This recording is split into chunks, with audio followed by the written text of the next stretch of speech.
Okay, on to another new issue. Issue 12.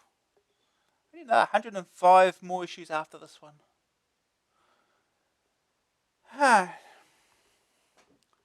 So, September 1986. Still £1. I'm sure that will last. Not an official Amstrad publication. Starstruck 3D in words. Blast off with Starstrike II. The mold-breaking magazine from Future Publishing. Oh. Parlez-vous français? Amstrad Action across the channel, 5-page special. Big disk drive add-on. Full 800K storage and 5¼ inch discs for the CPC. Programming in Pascal, 3 versions of this powerful language compared. Yeah, we won't go into too much detail on reviews of Pascal compilers. Hey, Miami Vice. Chill out, we're cruising the high street now. Okay.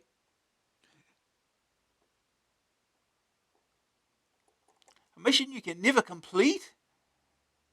Galavan.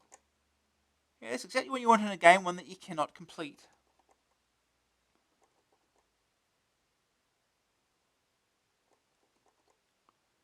Here's what we can expect in there. In the magazine, Amstrad Action is 1 year old today. Oh, it is issue 12, isn't it? News of the celebrations live by satellite from Somerton, plus the mystery of the vanishing Toot. Was he kidnapped? Turn to page 7. What we get to look forward to.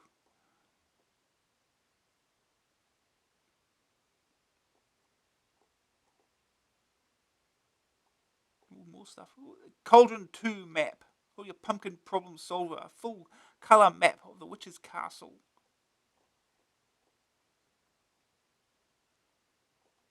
Happy birthday, AA.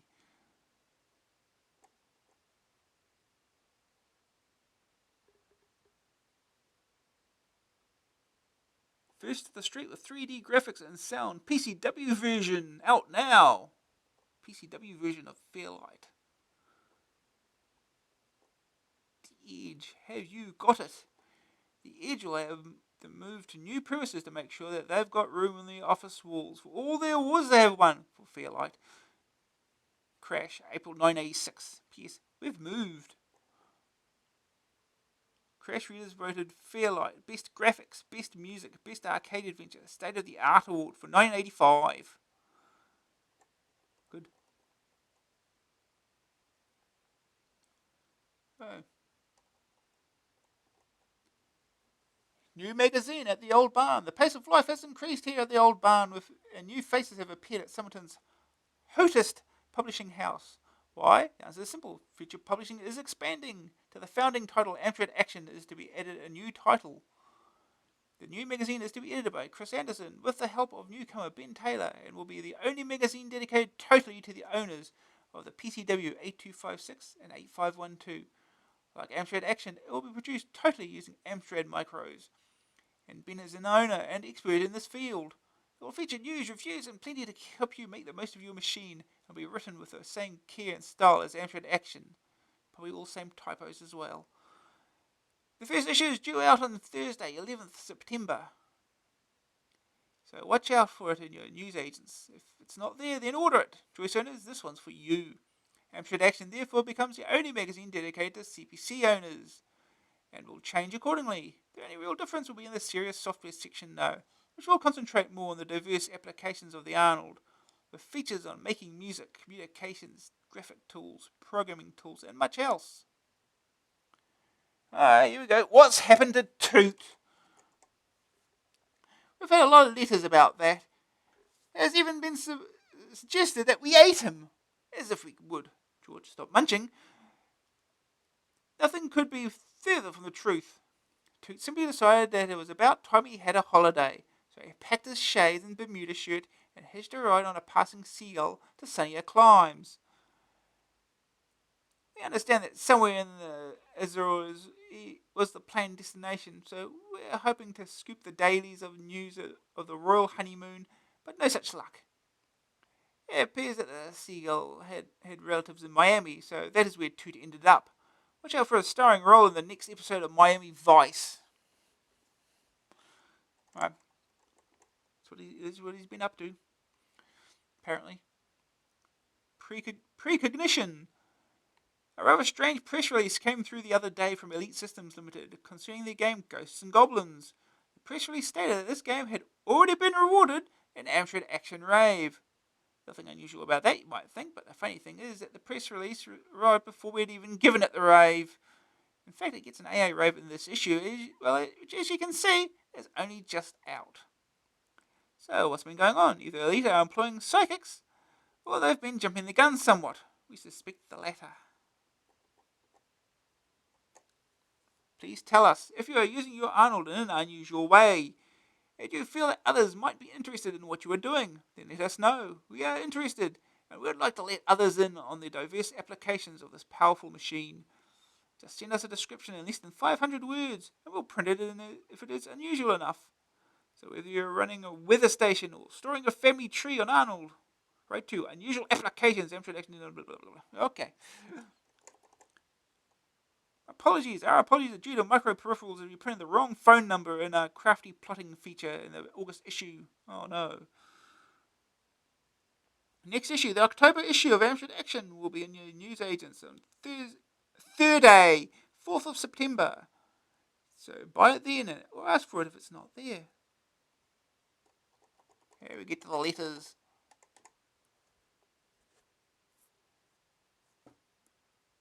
There's someone complaining about D-Base 2.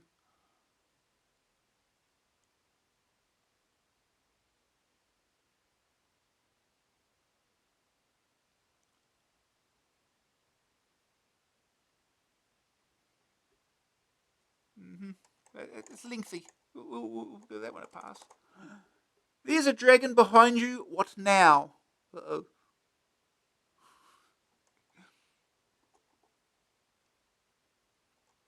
Clubbing Down Under. Herewith I enclosed a complimentary copy of the latest magazine published by Amswest, Amstrad User Group, Perth, Western Australia. Would you please publish our name in your magazine asking for correspondence? We are very interested to know how other groups manage and what they offer to their members. Our group, currently numbering nearly 200, are at present doing basic and machine code courses with guest speakers on various other aspects of the Amstrad, such as Microfold, Tasword, etc. Thelma Ardron, Amswest, Perth, Western Australia. Uh-oh. A warning about Amsoft Cyrus Chess. It cheats! On a number of occasions now, when using the technique of forcing the computer's king onto the edge of the board, for example, 2 rooks, the computer is cheated. At the mate in 1 position, it takes its move, then replaces the king to its original position and swaps sides. I mean, how underhanded can you get? Has anyone else had this problem? Now I will sing the praises of Arna for their Protex word processor, on which this letter was produced.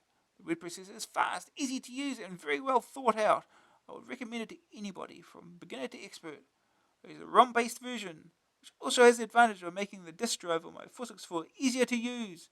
In fact, I now switch on the word processor to do most of my disk editing, since you don't need to use the awful procedure of defining a string for the file name. You just type it straight out. I must also give a mention for the microperipherals MP165 printer, which I could so easily review on this letter. As it is, I shall restrict myself to say that not only is it by far the quietest printer I have come across, but the NLQ print, in my opinion, is unrivaled by any other dot matrix printer I have seen. When you consider that the NLQ is produced at 75 characters per second.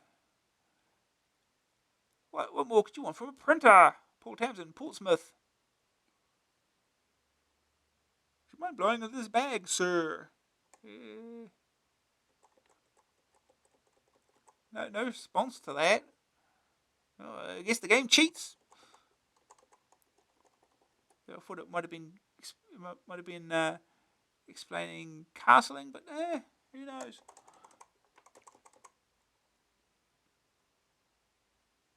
Visible ghosts. Uh-huh. I would like to offer a few lines in response to points raised in your July edition concerning the Covenant. I think Robert Carter's reference to a ghost may contain a misprint. He writes, if I re-enter a segment after just leaving it, I think it should read after just saving it. This happened to me on numerous occasions. The ghost is invisible, but you know it is there because there is an audible energy drain. And you can even stun it with a lucky shot and pick it up. Alternatively, if you leave the segment, clear the adjacent one, and then re-enter, it will probably rematerialize. I set an acclaimable Covenant high score of 55,288, as did Brian Smith. In fact, I've now completed the game 3 times, with the same score each time, and the best of 283 minutes. 283 minutes. That's a long time. What, 6.5 hours? No, 4 hours. 4.5 hours. Still a long time.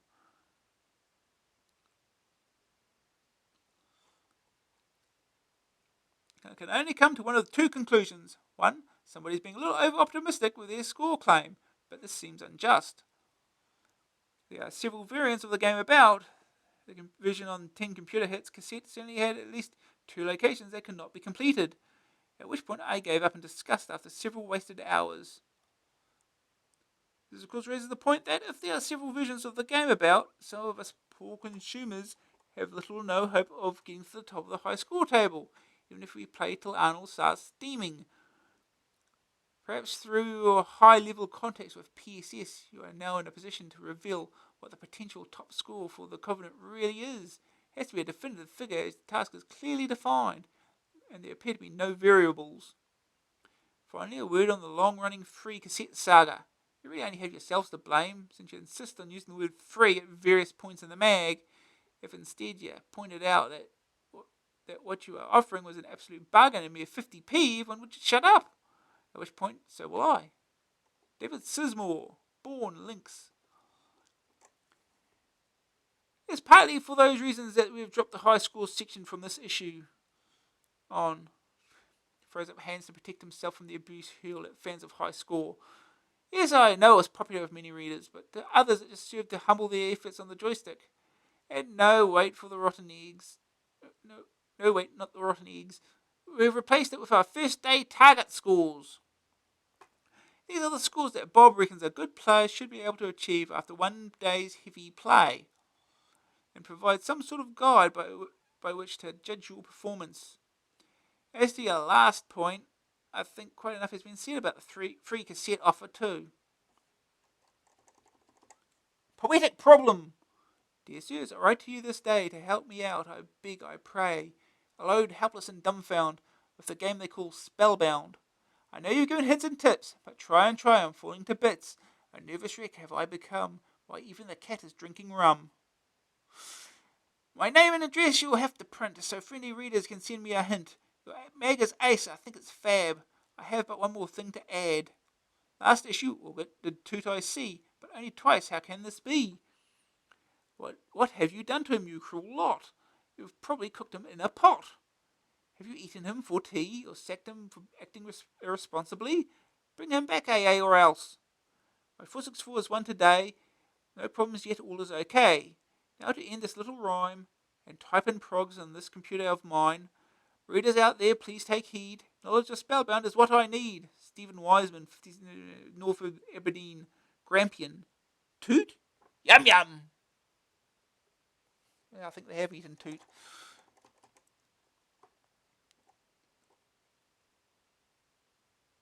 Problematic.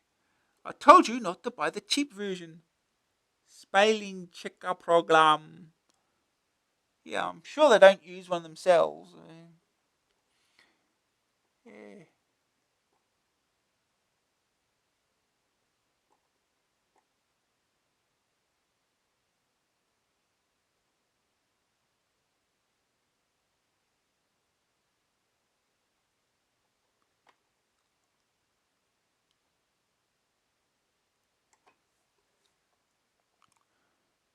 My Spectrum friend warned me of a new Amstrad Spectrum computer called the Loki.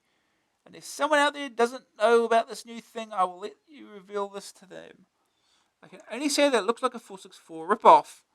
Now, to get down to the nitty-gritty of this letter to your totally mega magazine, I would like to know if the Atari paddle can be used on the 464, as it resembles the new QuickShot 7 Joy card. Craig Parkinson, Rhythm, South Yorks. The Loki was a high-technology product that was in the early stage of development by Sinclair Research just before the Amstrad takeover. A Sinclair-based magazine ran a rather premature story on the Loki, suggesting that Amstrad might replace the CPC range with it.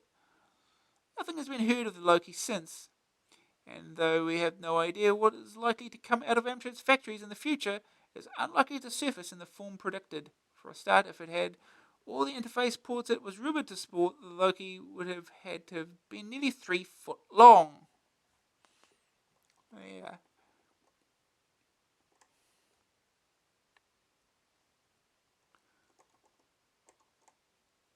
Oh, hey, look, these Toot. 3 versions of Toot.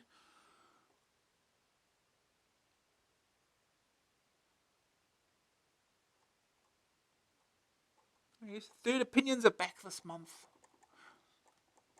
The AM scene. US Gold aim to master the universe.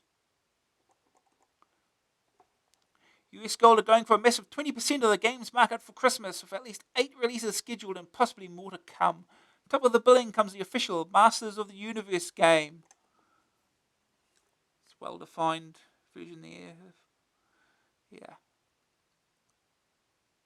Launched under agreement with Mattel. Based on the top-selling toy, cartoon, TV series, t-shirt, etc., there will actually be 2 versions. The first is an arcade game scheduled for October release. The second is a graphic adventure due out in November and programmed by AdventureSoft. In both games, you become He-Man by the power of Grayskull to battle against the evil Skeletor. Also scheduled for October release is the Amstrad version of the arcade classic Gauntlet from the Atari Games Corporation. This is a multiplayer role-playing game. Sure it is. Involving cooperation between the players. You can choose to be a Valkyrie, warrior, wizard, or elf, each with different strengths and weaknesses. Other games due through autumn and winter include Xevious, a shoot-'em-up featuring vertical scrolling, Express Raider, which involves fighting karate style on carriage roofs, and Breakthrough, a game from the US arcades that is like a sideways commando in a flying jeep, and involves 5 stages in mountain, prairie, bridge, city, and airfield settings. Those are all arcade games except for Masters of the Universe. From Epix through the US Gold label are promised first Super Cycle, a bike racing game very similar to the arcade machine Hang On, and due in October, and World Games, 8 wacky events set in their country of origin. These include Acapulco cliff diving, German barrel rolling, and Scottish caber tossing, and the package is due out by December. Of the rest, perhaps the most notable is US Gold's signing of the British company Vortex Software. The first title to come out of the match will be Revolution, a 3D animated game that sounds to be in the Spin Dizzy mould. Oh, I almost forgot. Impossible Mission is reportedly finished and approved by Epix. Official launch date for the Arnold version is now August 28th. Let's hope that their other titles stick to a tighter schedule than this did. Good. Name changing. It appears that the trend for last-minute changes of names is catching on. Design have just announced that their forthcoming title Nemesis is no more. Instead, they are launching Nixor. The reason? There's already a game called Nemesis.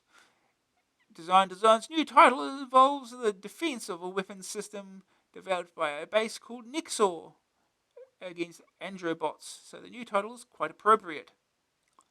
They also announced that Taking Tiger Mountain, a deep space battle game featuring high-resolution color screens and fast 3D vector graphics. It is reported to need strategy and quick thinking as well as Magellan bashing, and to be the most advanced battle simulation available. Design produced the classics Dark Star and Tank Busters, so we wait in anticipation. Arnold speaks his mind. Out now is Speech, an unusual speech synthesizer from Superior Software. It's unusual because it requires no extra hardware at all. All the action takes place in the software. It's supposed to be very easy to use. You simply type in say, followed by the sentence in English, and Arnold will sounds forth on any subject you want. It is also very cheap at $9.95 on cassette and $14.95 on disc. Its tape is also comprehensible. Good. Don't handcuff me to him. I'm not PC compatible. It's a swag bag.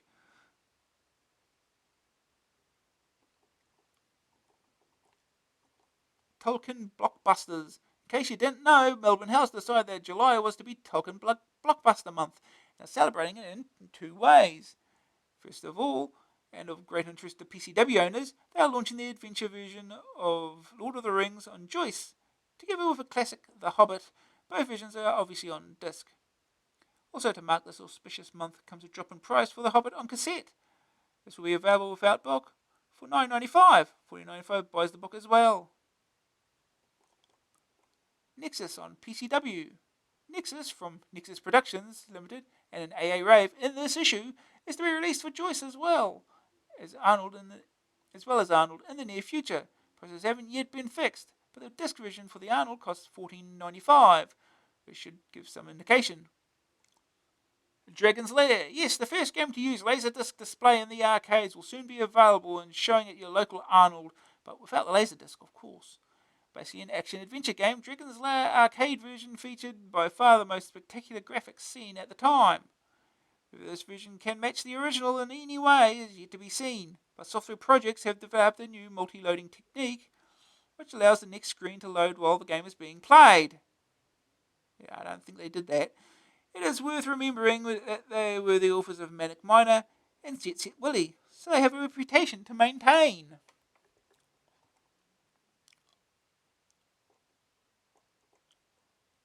Piranha. Macmillan, the book people, are sinking their teeth into the games market with their Piranha label, and several new titles scheduled for the next few months. Programs are being developed with the help of companies such as Design and Delta 4. First on the agenda in September are the Amstrad version of Popeye, based on the famous comic hero, and The Color of Magic, based on a book of which Isaac Asimov's science fiction magazine said, "This is not just the funniest fantasy I've ever come across, it's one of the funniest books, so it can't be bad." Popeye will cost $7.95 and The Color of Magic $9.95. Also due out in September is The Trapdoor, another funny based on a new TV series from Terry Wogan Productions. It features bumbling Burke and Terry and will be priced at $7.95. October should see three titles. Rogue Trooper at $8.95. It's an arcade battle featuring the character from 2000 AD, while at $9.95 is Nosferatu the Vampire, a graphic adventure after the movie of the same name, and Strikeforce Cobra, featuring 3D perspective color graphics, 4 independent team members, and over 250 locations.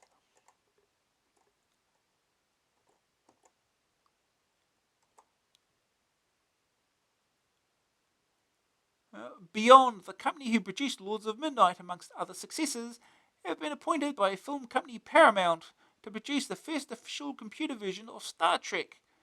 It will be an arcade strategy game and is to be written by a team headed by Mike Singleton, the creator of those astounding graphics in Lords of Midnight.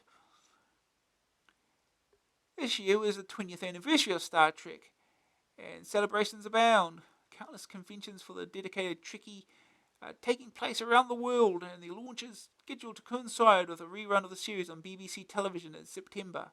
Let's hope they make it. These high quality photos. The Trivial Pursuit even. Wonderful.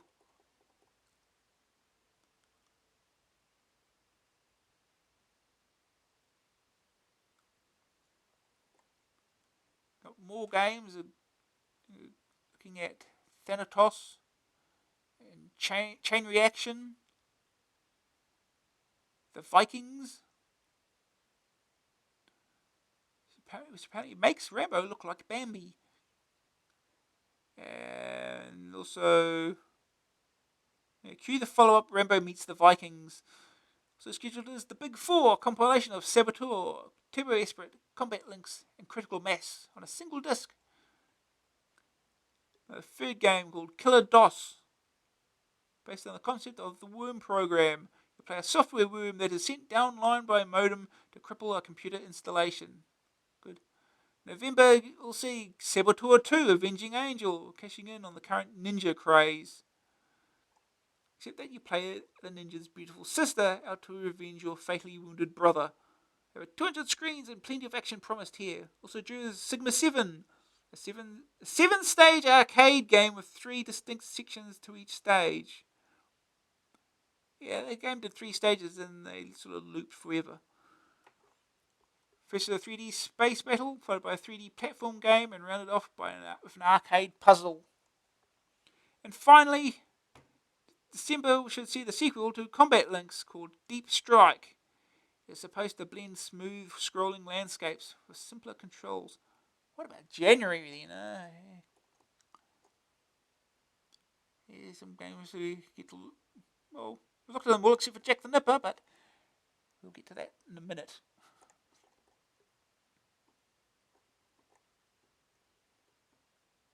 The 5th official Amstrad computer show.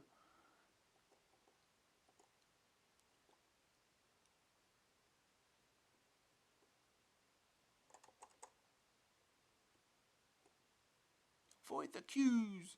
Where's Mandragore? The making of a legend, France's award-winning role-playing epic, now available in English. Amstrad C64, Apple II, MSX, and Spectrum. French. It's a French section. We've seen the benefits over here. AA readers will only be too aware of games like Get Dexter and The Fifth Axis.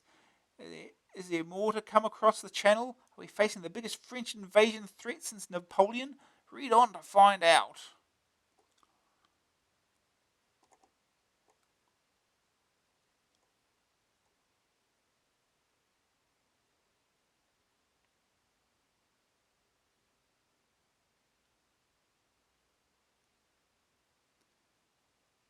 Talking about magazines. A weekly magazine called, which I reckon is the wackiest French mag by far, is the weekly Hebdoji. I don't know how to pronounce that. Hebdogiciel, I don't know. A bizarre cocktail of strip cartoons, film and music reviews, games reviews, and listings. Some of the cartoons feature a sort of adult topic you'd be very surprised to see in a computer mag over here. While the games reviews are written in a curious slang, it must be virtually incomprehensible to anyone over the age of 20. E.g., and now for your eyes only, a games review. You're happy, you're overjoyed, you're bursting into laughter. Yippee! Hop, ecstasy. You smile as you should, your lips curl up to your ears and short. You're in heaven. Hebdo seems to have taken something of a dislike to Amstrad and Mr. Sugar. He surely doesn't deserve the treatment they handed out to Amstrad in June. Exclusive Amstrad CPC 5512 blared Hebdo's headline that went on to give details of the new machine. 512k RAM, 5.25-inch disk drive, price slightly higher than the 6128. The extraordinary thing is that the French fell for it to the extent that 6128 sales fell. A software house announced that it's going over to 5.25-inch discs, and Amstrad France sent an urgent message off to Brentwood HQ. Sugar replied with characteristic terseness. Rubbish!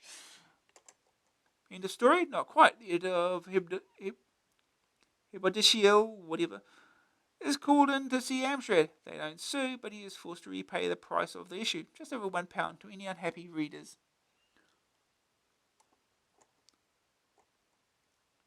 Here we've got the software houses, ERE Informatique.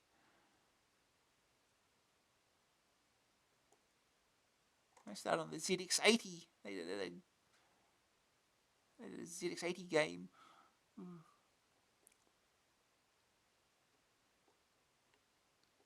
Ubisoft. It's probably pretty new at this point. The zombie and future releases from Ubi include Graphic City, Sprite Designer, which they claim is better than Laser Basic, and Fur et Flamme, Iron and Flame, a role-playing game set long, long ago. Ubisoft may well be unique in the history of game software houses. The company is run by women. As they say over there, je sais la femme. Good. I don't know French.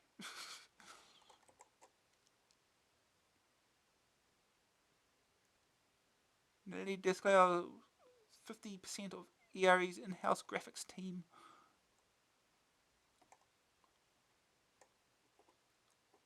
And Infogrames. First release here is Mandragore. To be quickly followed by Omega, an interplanetary role-playing game. Yes, we played that one, Omega Invisible Planet. It never got translated in English. At least the Amstrad version didn't. Don't know about others. Vera Cruz Affair. Yeah, that did get translated, if I remember.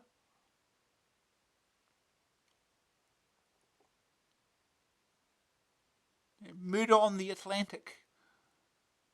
I don't remember that one. That's the screenshot of it. It does look like it's got good faces.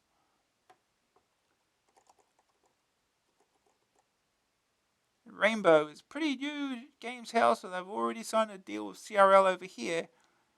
First prog to come out probably in September would be Warrior, a Dungeons and Dragons-ish menu-driven affair in which you have to liberate a country from its tyrant. If the plot sounds all too familiar, then the quality of the graphics should compensate. And Rainbow are promising a much bigger disc-only version. Future releases in France include Goliath, a Zaxxon-style shoot-'em-up, and graphics adventure a Tentat, in which you have to defeat a terrorist conspiracy. As yet, it's uncertain whether they will appear in the UK. And basic tutorial stuff. I'm sure everyone knows basic, probably. Booting up CPM. Bits of CPM.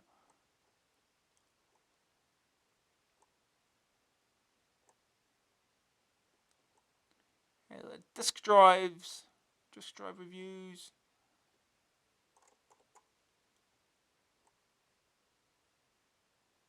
£250 is a lot of money. Yes, it is. Freeze frame, tape to disk transfer. Works every time. Well, if you say so.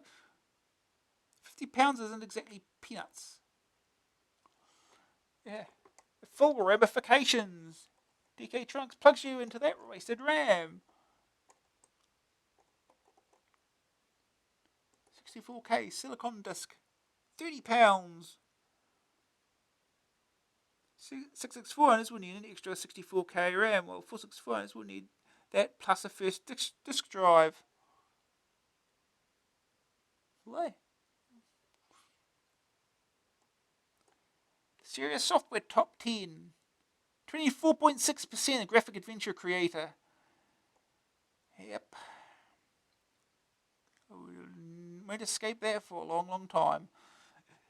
Mini Office 2, AMX mouse. Again, it's not software, it's a mouse. Easy Amsword, Transmat, Laser Basic, Tazword, Discovery, The Quill, Melbourne Draw.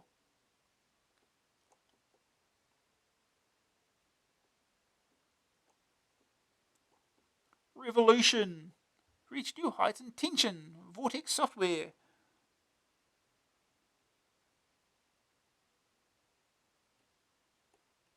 Drawing to perfection. Graphics packages. Won't go into too much detail on these.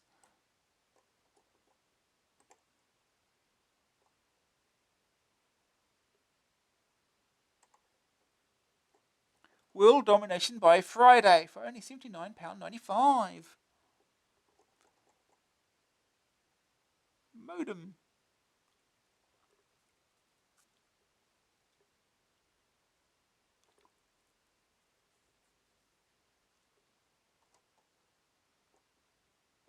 Altered images. Art packages.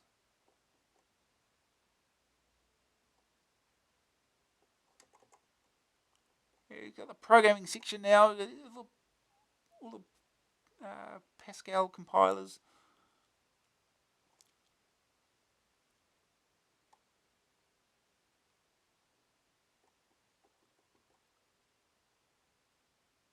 Rotten built-in editor. Oh no.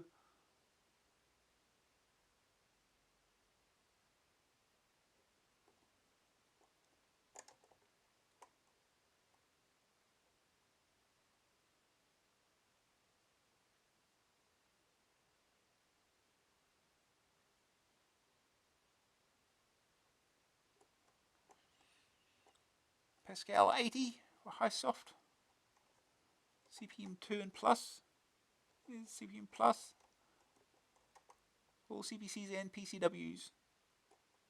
These being CPM based, they don't really have to change much between the systems. Since CPM's pretty much compatible executables between, at least between the same CPU types.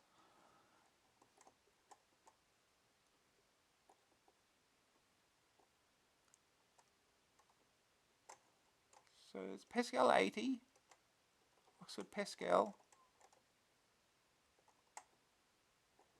There's supposed to be 3 of these, isn't there? Don't know where the other one is.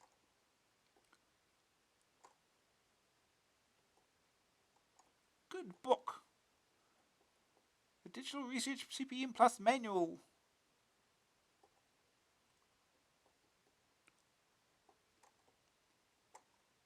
If DR doesn't know the technical ins and outs, who does? Oh no. Voice of the people.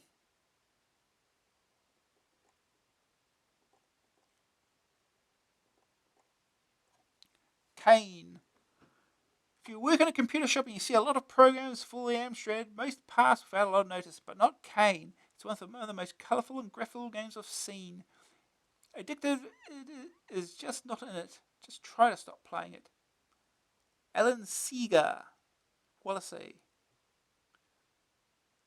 A very good game indeed. Colour is used well throughout the game, as is sound. The game is tough when you start out, but it soon gets easier. All in all, a great game and well worth £1.99. Craig Munro, Lonehead.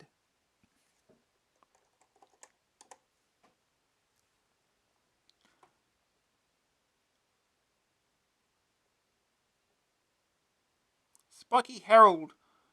Great music while the game is loading. The spikes all follow routes so that it's experience that will complete the game. Graphics could have been better. Staying power lets it down with some good features.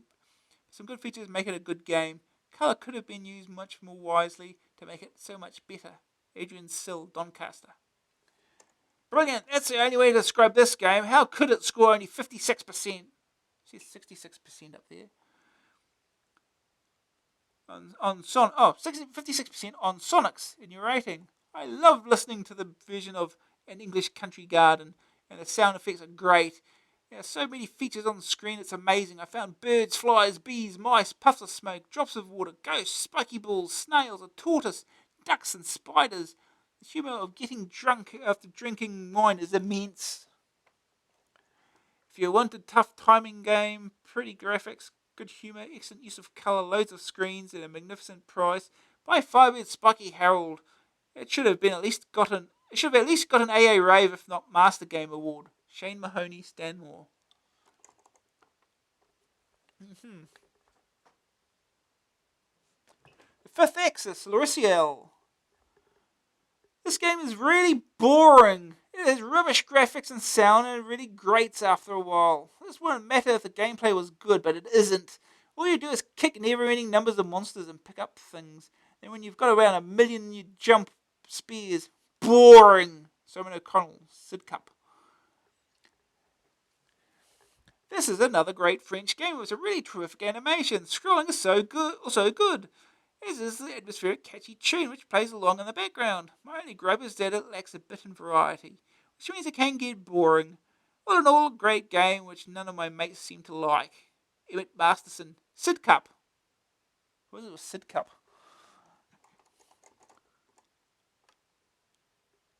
Kung Fu Master. This game is almost as good as all the ads led us to believe. The graphics and animation are great, but there is no music, shock amongst arcade players. However, this is US Gold's only good game so far, and probably their best. Simon O'Connell. Sid Cup. Yeah. Okay, we finally get to the reviews. Half an hour in, we got to the reviews finally. All the games reviewed in this month are compatible across the whole CPC range. None work on the PCW, I'm afraid. Now, the PCW games, obviously. Top 20 Amstrad games, the chart created by AA readers. And number 1, Get Dexter. Number 2 is Spin Dizzy. Number 3 is Elite. Then Batman, Bomb Jack, The Covenant, Tau City, Sorcery Plus, Commando, Highway Encounter, Rambo, Green Beret, Who Dares Wins 2. Just swap that with Commando, really. Fairlight, Marsport, Starion, 3D Grand Prix, Spellbound, Servo's World, and Yeah Kung Fu. Okay, here's our first review. It's Jack the Nipper. Gremlin graphics, $8.95 cassette, $14.95 disc, joystick or keys. Young Jack is every parent's worst nightmare. He's not just a naughty little boy. He's positively evil. His main aim in life is to smash anything he can get his hands on, drive adults up the wall, throw a spanner in the cogwheels of industry, and generally cause as much trouble as possible. You'll be glad to know that far from having to try to stop Jack, you are Jack. All aboard the second childhoods, kitty psychopaths, and revenge-wrecking parents. All the action takes place in Jack's hometown, which he's intent on livening up a bit. To do that, he's got to use a number of objects in the right places to cause havoc. The town is made up of several streets containing shops, houses, and gardens, nearly all of which contain some potential mischief. Each location is shown in pseudo 3D. It is packed with moving characters who really do deserve the phrase cartoon graphics. There may not be much animation, but the variety and detail of each character gives them real personality and humour. All the characters pose a danger to Jack because whenever he runs into anybody, his rash rating goes up until he loses a life due to a very sore bum. Extra hefty scoldings will be handed out if he performs one of his acts of mischief and gets caught by the unfortunate victim. This sort of rough justice will also be meted out if he shoots people with his trusty pea shooter. As Jack moves about the town, he can enter the doors of shops and buildings to do mischief, or move into another street through the top of some screens. He can't move back through the bottom of the street, but has to carry on through the screens until the street wraps around to the back of the starting position. This isn't much of an inconvenience since there are only a few streets, but it means that a good knowledge of the street layout is helpful. The pranks that Jack can perpetrate are fairly straightforward, but aren't always easy to complete without getting a bad spanking. Dropping things from a great height so that they smash, and shooting things with a pea shooter are fairly obvious, but using some of the other objects is more fun. Many shops are vulnerable to attack by overloading the laundrettes' washing machines with powder, for example, or shooting out all the computers in the Just Micro computer shop. Only 2 objects can be carried at once, but after they've been used, they can be disposed of in the most destructive manner you can think of. This isn't a particularly tough game on the adventuring side, but while you're still trying to find all the objects and work out what to do with them, it's tremendous fun. The cartoon graphics really are good, and add a great deal to the game's impact. You'll fall in love with this little horror straight away. And the great beauty is that, unlike the real thing, you can turn them off whenever you like. First day target, 50%, or prankster. Second opinion. For once, here's a game with real cartoon graphics. The characters look like they've stepped right out of the Beano. Which is no Biffo the Bear, unfortunately. And there's a plot to match. It's a totally breakable game and you just won't be able to resist it. Go on, give 'em hell. Third opinion. As the proud father of a 2-year-old, I can really feel for this game. The graphics are excellent and the humour funny for once. Whether it'll keep the dedicated player involved for long is another matter. Green screen view. For a game with such great use of colour, this one looks pretty good in green. Certainly no visibility problems. Nipper's naughty hints. Here are a few clues on how to use objects to their most mischievous. Soap powder gets mum into a leather. Flower killer. Dad's busy weeding the garden, so why not give him a hand? Battery. Someone will blow his top when you blow his fuse. Bomb. Hello, hello, hello. Now you're blowing it. Horn. Not a hot tin roof, but just as lively. Oh. Floppy disk. Production will grind to a halt when you corrupt somebody's computer. Yep. Okay. Right. Graphics 86. Sonics 69. Grab factor 86. Staying power 77. Overall rating 81%. That's a rave. Yeah, these are screenshots in colour. Well, there's Jack. He looks right angry.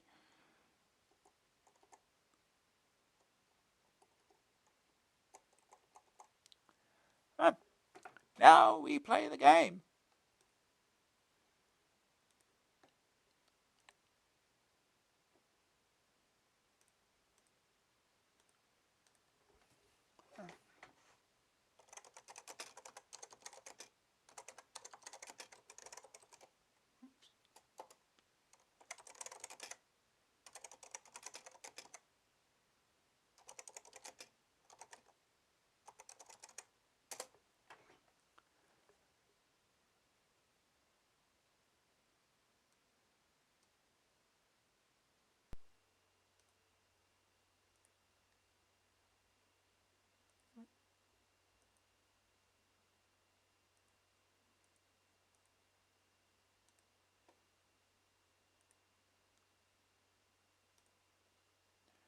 Okay.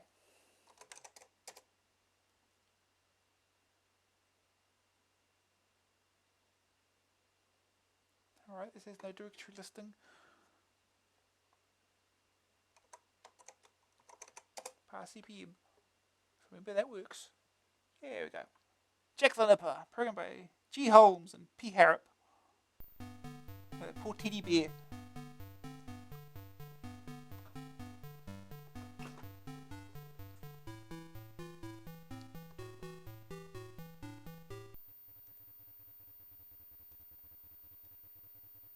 When you're ready.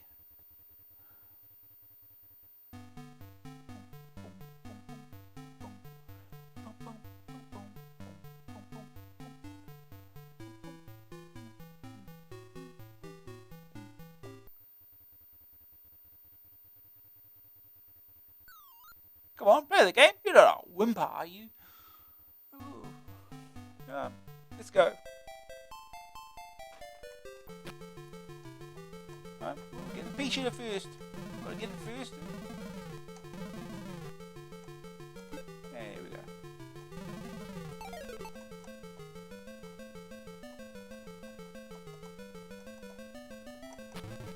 Yeah, go after me.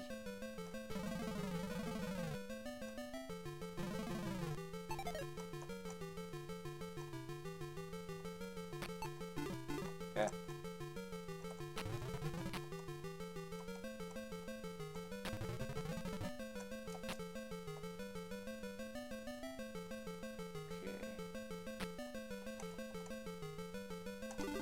Ow. Let's see. We want to find. Oh, we have the foul killer first. It's the easiest one to remember. I think it's up here.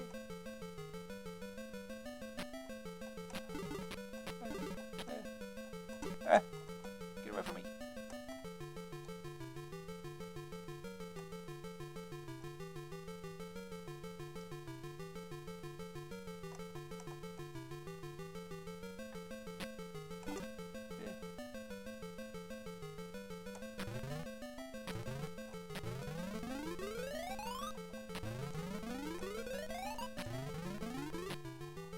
damn thing. Yeah. Yes, this is a place I blew.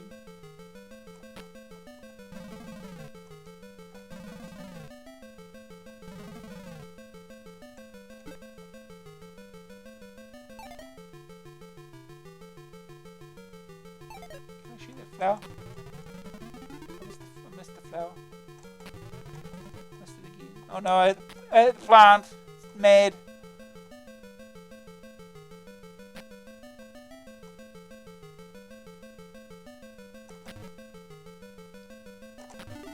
Ah.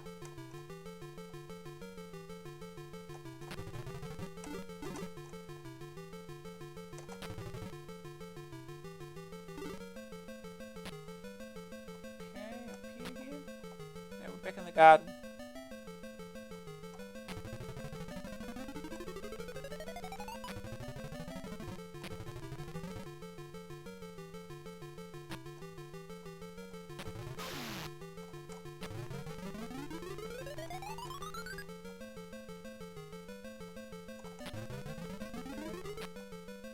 Okay, drop it here.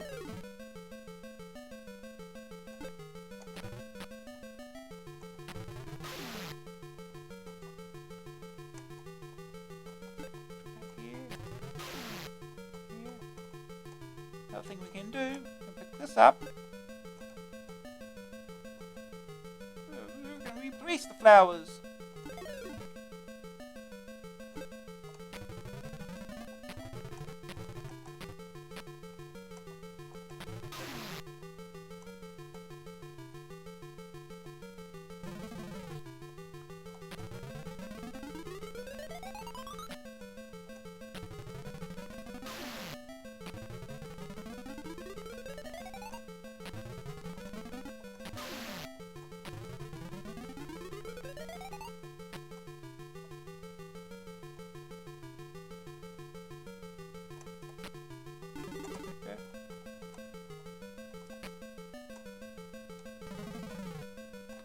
We can just, if we just want to break something, we just do that.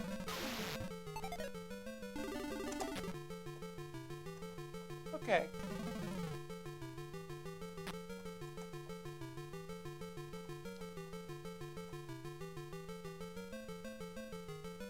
I gotta remember where to find the key now.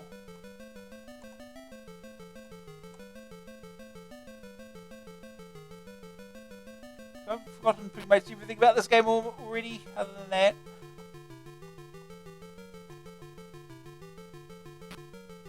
Museum.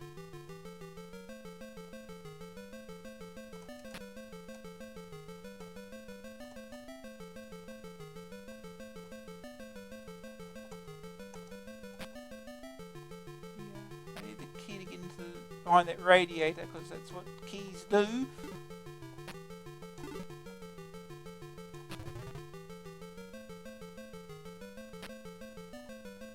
Boop, beans, jumbo nuts, plonk, laundrette.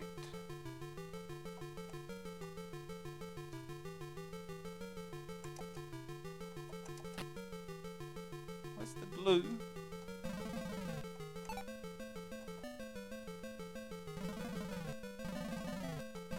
Forget what to do with the glue.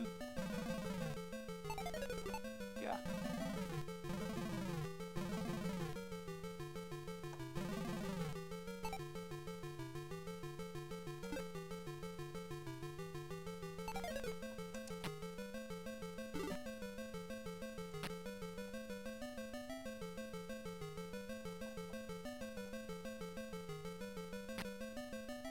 Police station.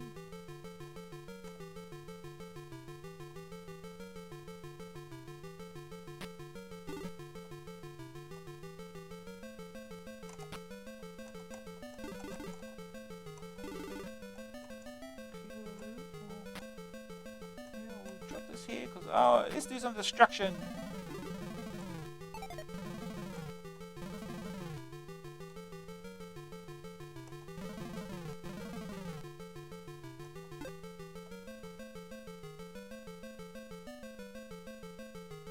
Over here. get it here as soon as possible. So.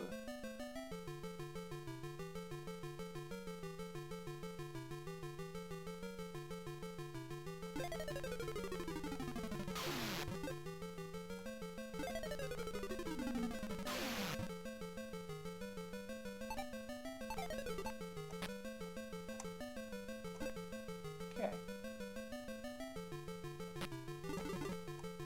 Toy shop.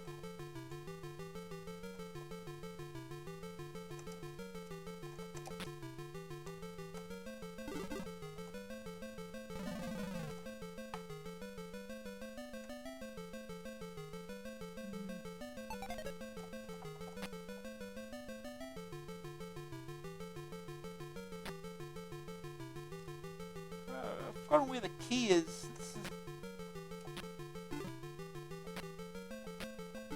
Oh. It's in the garden. I'm trying to remember now. Jumbo nuts.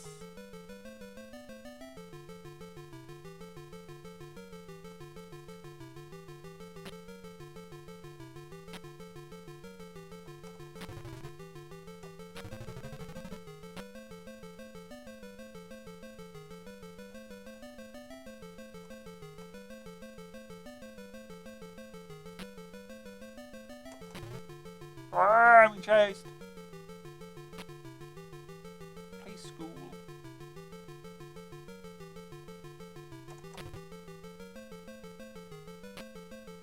Bank. He's not in here, isn't there? Another radiator that you can enter to get there. There's a key. I thought it was up here. Just drop this here. Oh. Okay.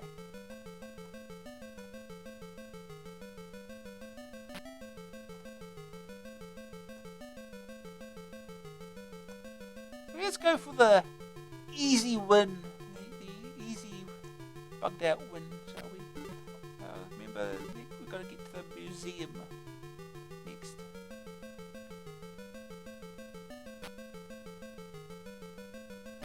That's not what we wanted to do, I don't think. Or was it?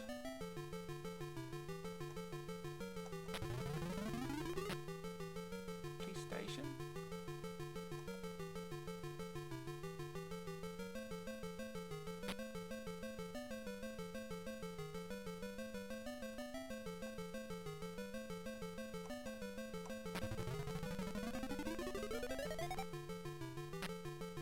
Toy shop?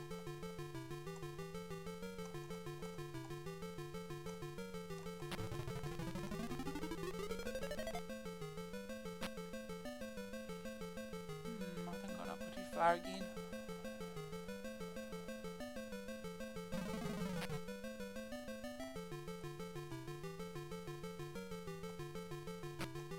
Oh no, here's the museum. I just took a long way around. Yeah. Get away from me. Ah! Statue kills me!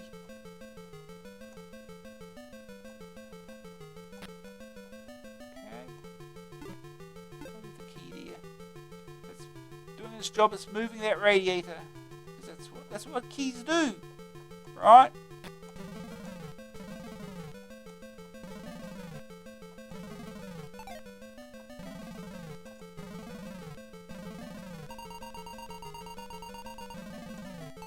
Oh, jeez.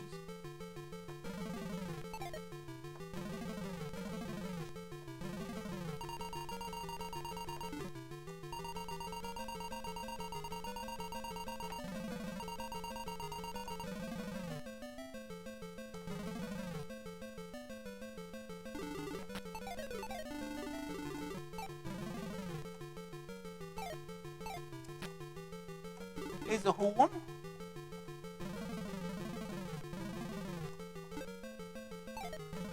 The horn has one use. Well, I mean, it's one purpose. Use as many times as you want, but... Oh, jeez.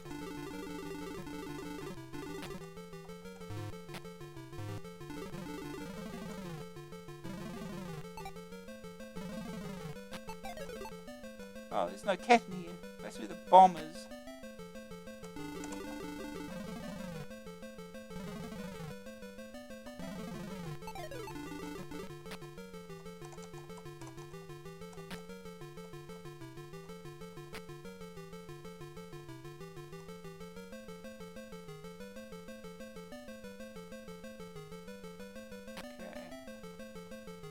I'll show what the horn does normally. Remember? Here's a cat here.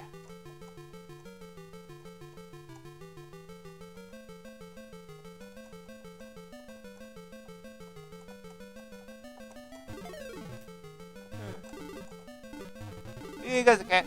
That's what cats do, right? Is fly up the ceiling. And they hear a horn, that's exactly what they do. Okay, now we've got to get to the police station. There's a cat there.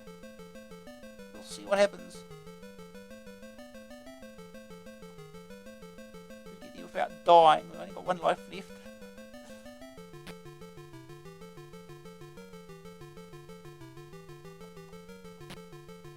Museum.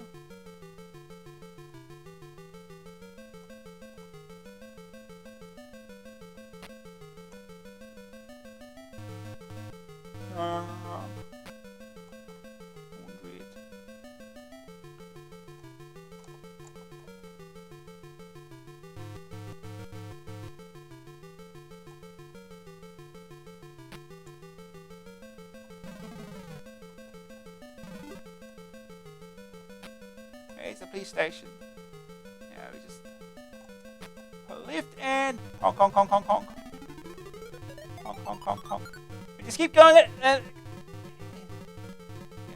No, the armor just goes up for reasons. It's the only room it does it in. Little Laura, you're in trouble now.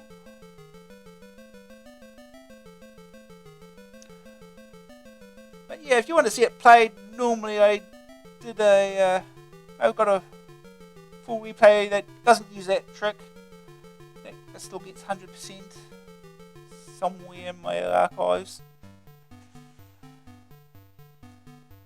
But yeah, that's Jack the Nipper.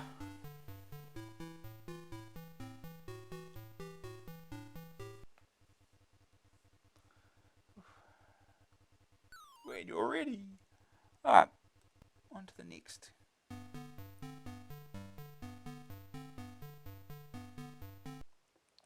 Next game is Storm, Mastertronic, $1.99 cassette, keys only.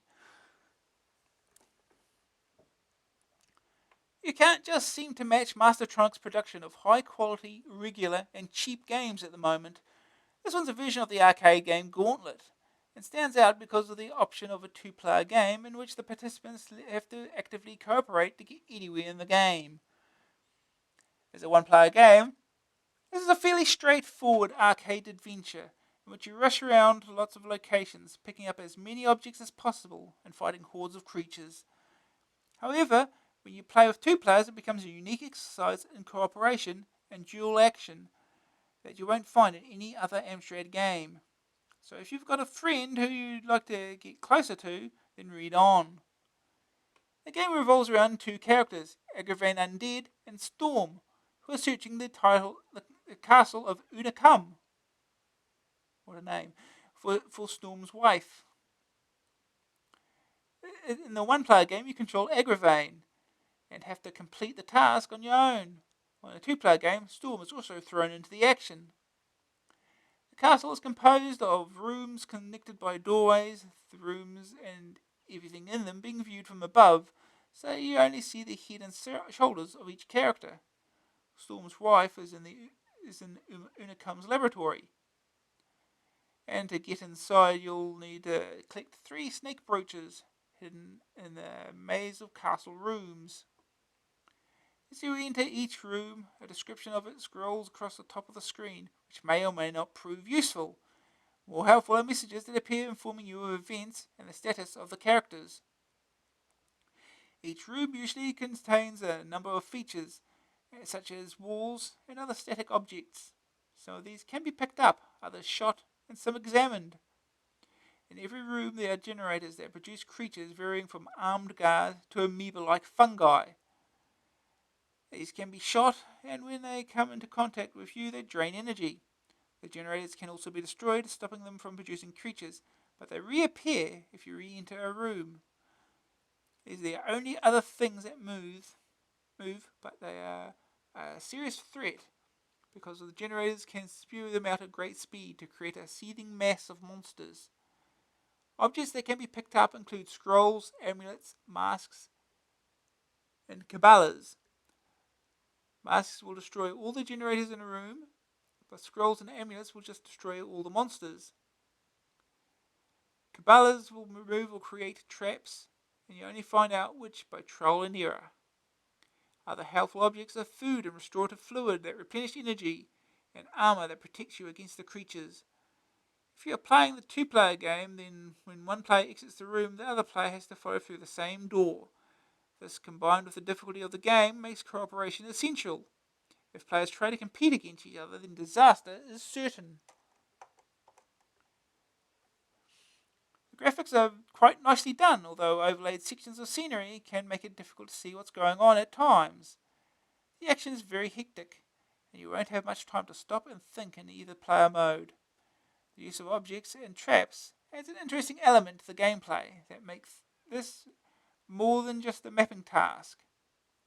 In one-player mode, it's just a good, tough arcade adventure, but in two-player mode, it's unique and will provide many hours of enjoyment. First day target, one snake brooch. Here's a picture of Storm there from the cover. He's on the cover. If only you could play him in one-player mode. Singed opinion. If this was a one-player game, it'd be pretty good. Weak graphics and difficult controls would put it some way below Mastertronic's usual high standards, but it would still be good value. It earns its rave with the two-player option, however. The cooperative gameplay is great stuff and very unusual. Third opinion. I'm a real sucker for two-player games, if only because genuine two-player action is so rare, and most games are very antisocial. This one really succeeds because to get anywhere, the two players have to cooperate rather than compete for a change. Green screen view. It didn't look too good in colour, but this game is just as ugly in green. Still plays fine though. Good news. Plenty of rooms to explore. Colourful graphics viewed from an interesting overhead position. A very tough one-player challenge. Unique two-player game requiring cooperation. Nice features like traps, masks, and scrolls. Bad news. Keyboard control only, which is rather awkward at times. Odds can be overwhelming. Graphics 65, Sonics 41, grab factor 84, it's 84. Staying power 80. AA rating is 84%. Okay, now we get to play the game.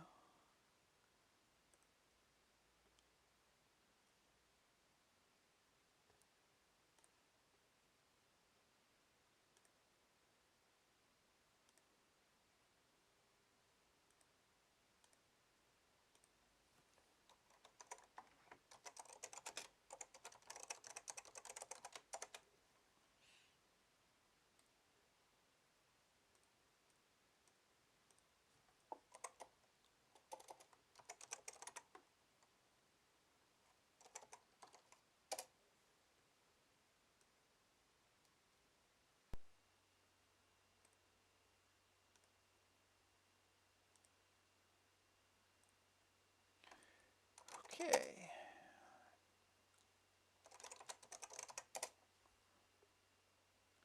Una's Lair.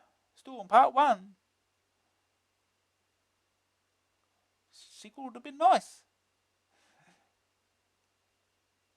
By Mike Talbot, Kevin Shrapnel, Sean Martin.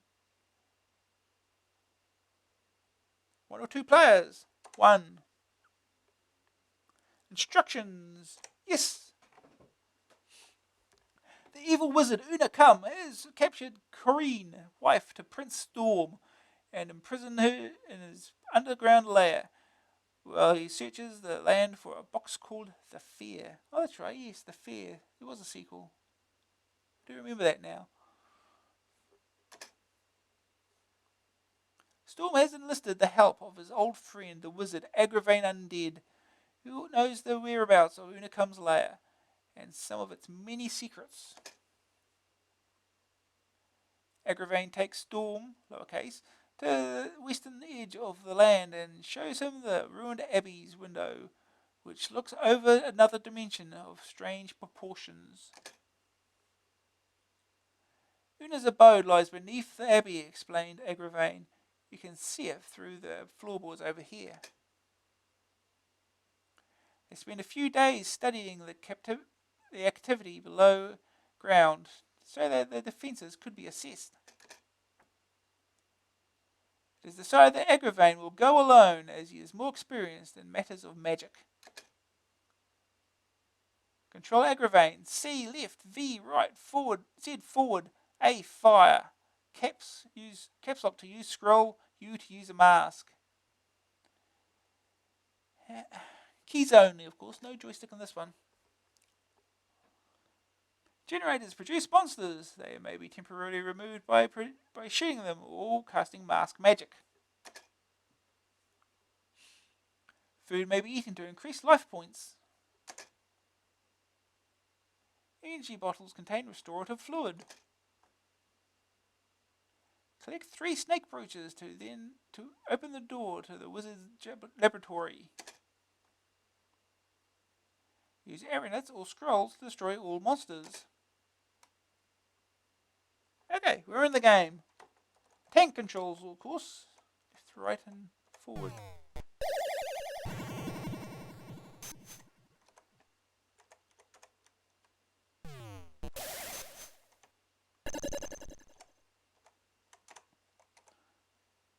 Jagged illumination falls through the recently smashed ceiling. Go this way.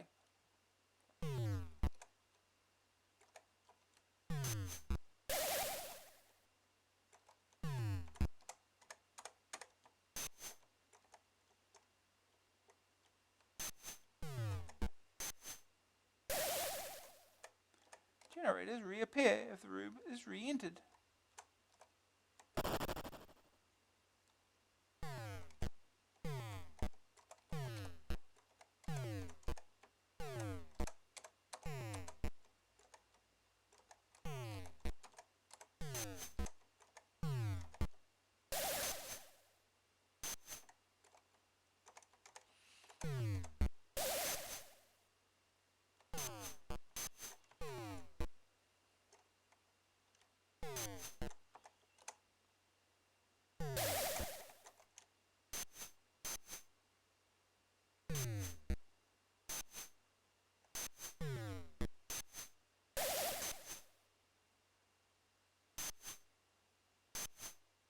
Gloomy and uneven passages.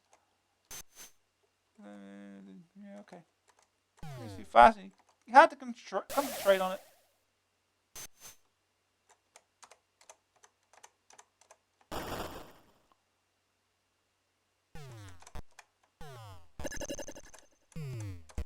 Yeah.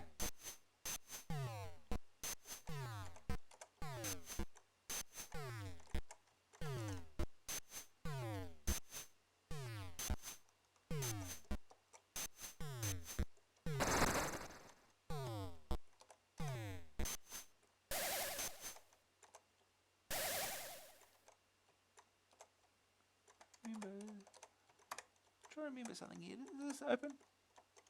No. No. No. Okay. Is that? No.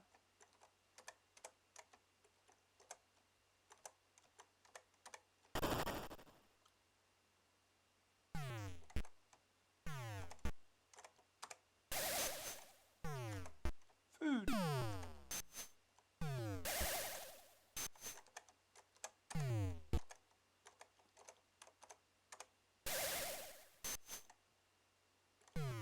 Well, they're kind of stuck in there, aren't they?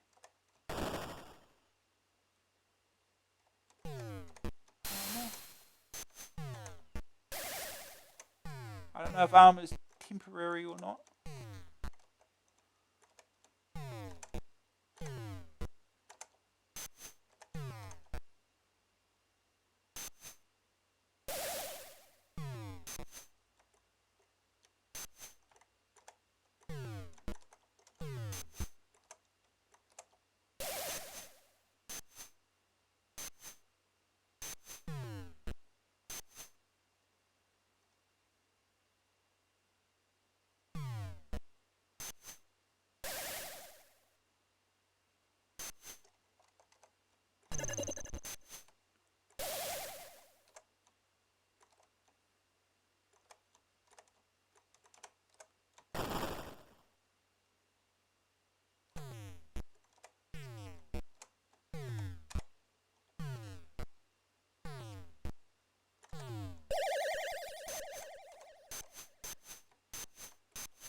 I don't have a key, do I?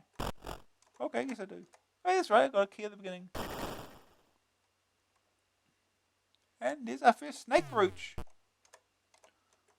You going this way was a good idea.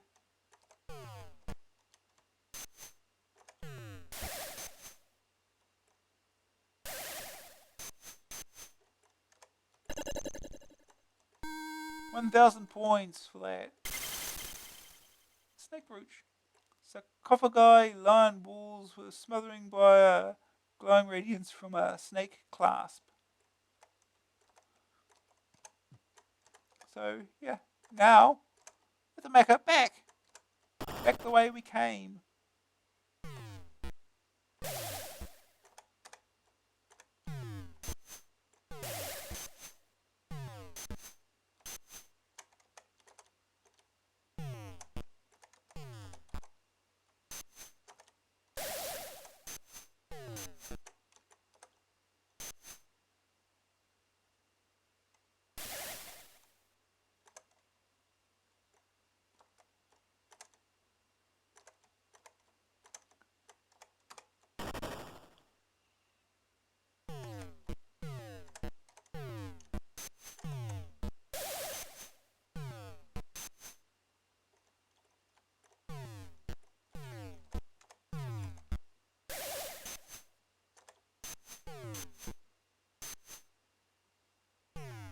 Badly lit corridors string together, darkened something.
this way.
That needs a key, huh? Well, there's a key right there.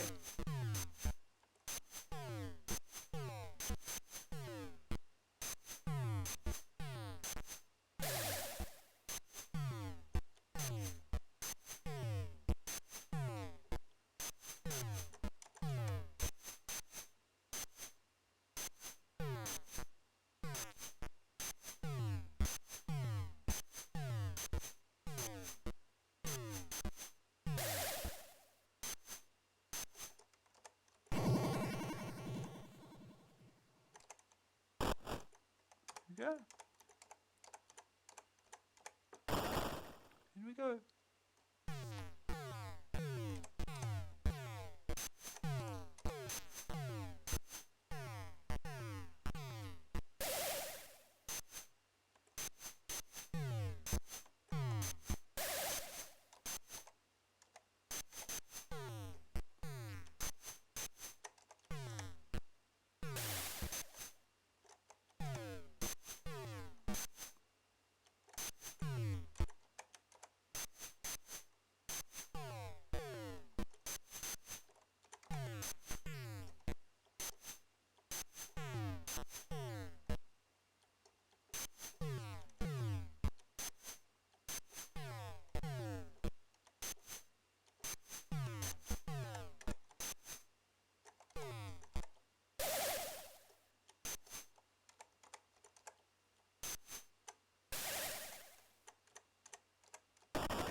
right, we can go down.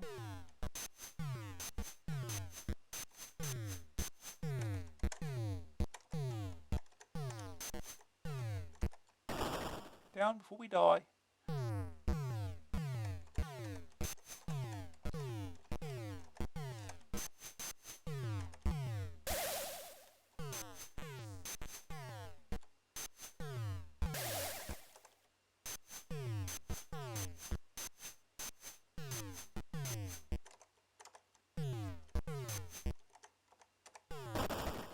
Oh, dying.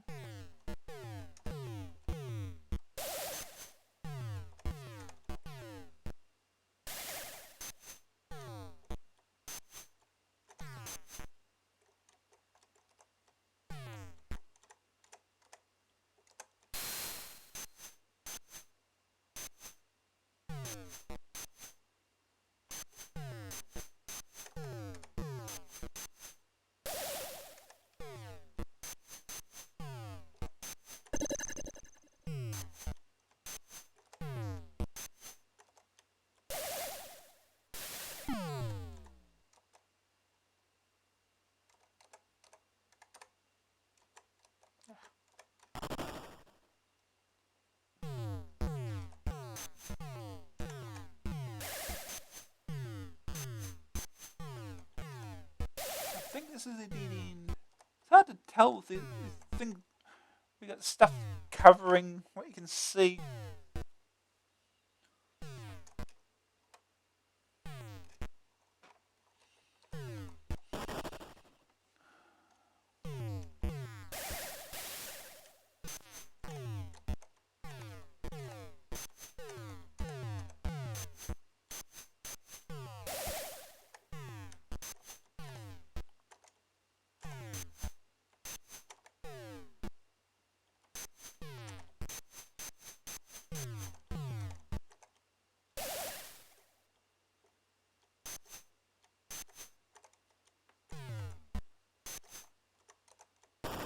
Go this way.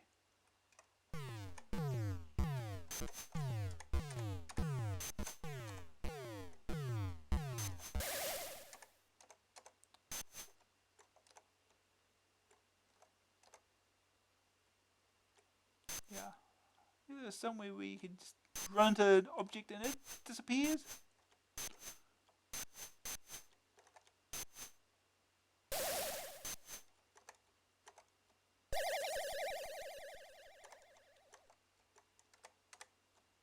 Go down this one first. Dead end again.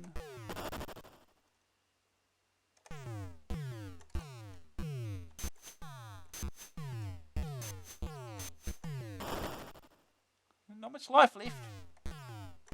We are going to die.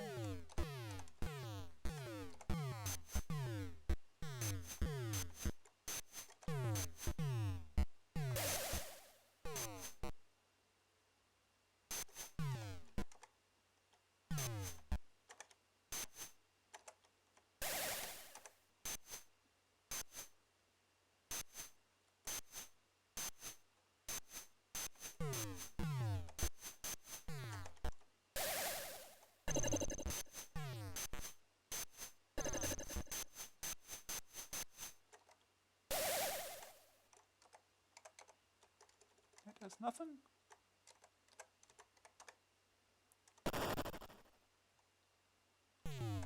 Food.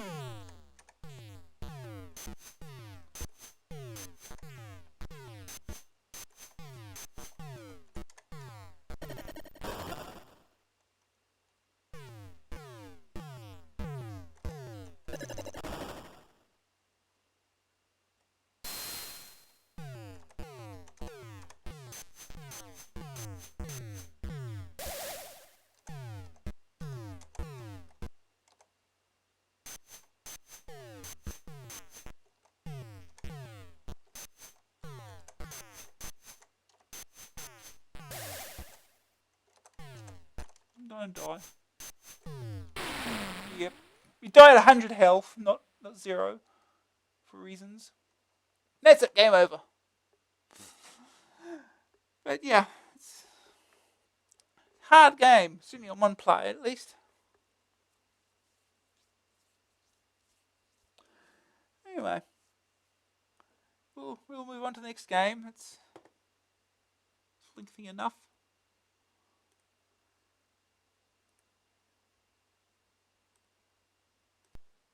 So the next game is Ghosts and Goblins by Elite. $8.95 cassette, $14.95 disc, joystick or keys.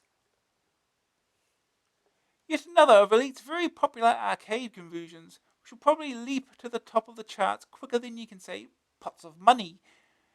It's very short on instructions, but anyone who's seen it in the arcades or played Green Beret will quickly get the idea.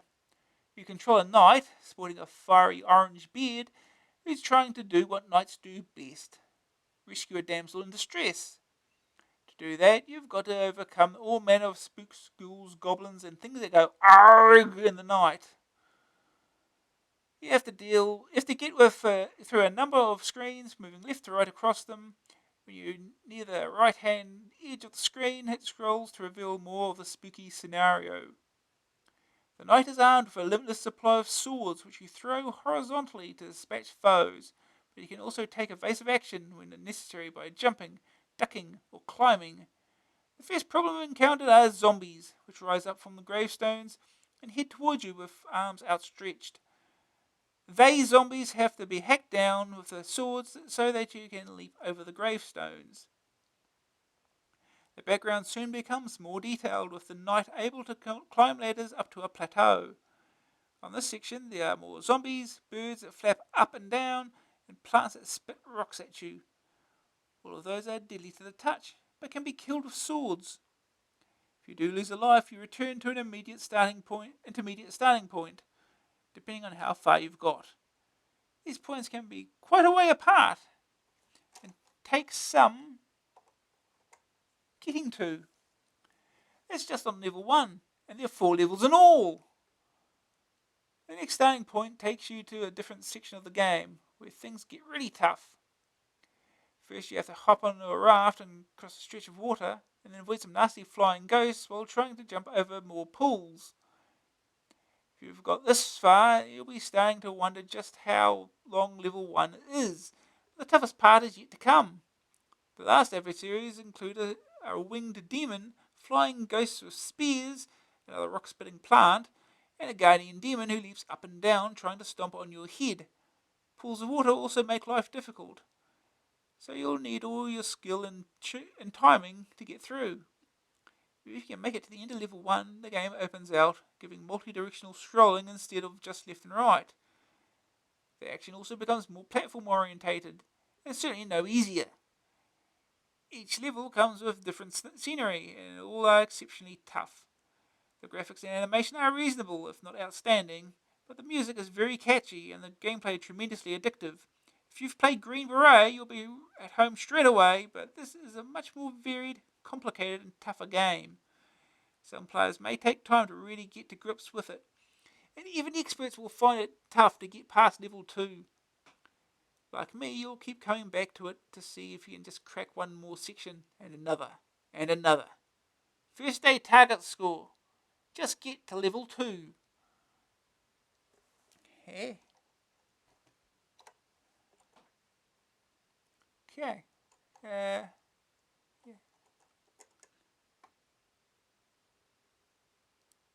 Here's through goes with the zombies and just describing the things. Leaping Demon. What an original name. Second opinion. This game runs on frustration. Die at the end of a section, and you'll start your life in a long, long way back. Always assuming you've got a life left, that is. The obstacles keep getting meaner, and you've got to take each one a new way. It drives me up the wall, but I can't stop playing it. Third opinion. Needless to say, I didn't get anywhere like as far as Bob with this one, which is one reason I'm not usually that keen on this type of game. But this is one with a sense of humour, and just the right level of difficulty to keep me coming back for more. Better than Green Beret, and a lot less bloodthirsty too. Green screen view. The rocks that the plants spit at you are almost invisible, and they're tough enough to dodge when you can see them. This game really doesn't need to be any more difficult. Good news. 4 very tough levels. Variety of ghostly enemies. Extremely addictive gameplay. Good music while you're playing. Not just horizontal scrolling, multi-directional action from level 2 on. Bad news. Long gaps between starting points. Almost too tough in places. Graphics 67, Sonics 82, Grab Factor 89, Staying Power 83, overall rating 86%. So, now we get to play this.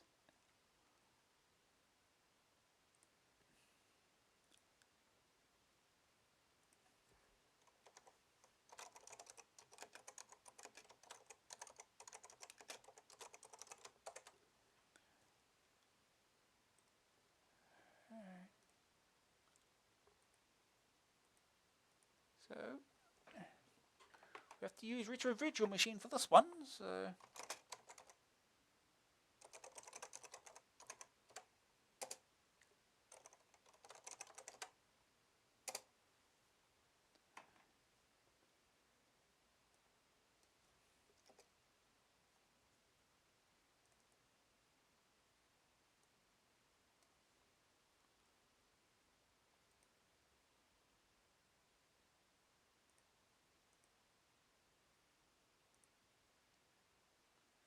wrong window.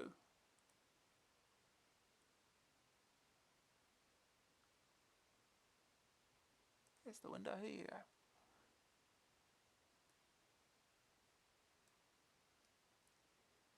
Okay, disk. Insert disk.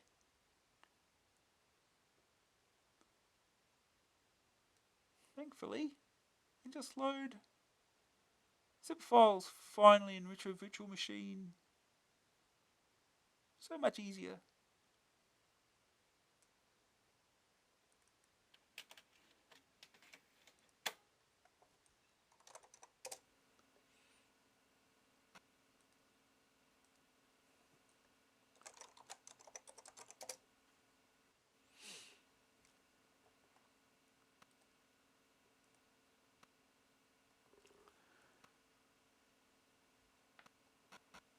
Copyright Capcom.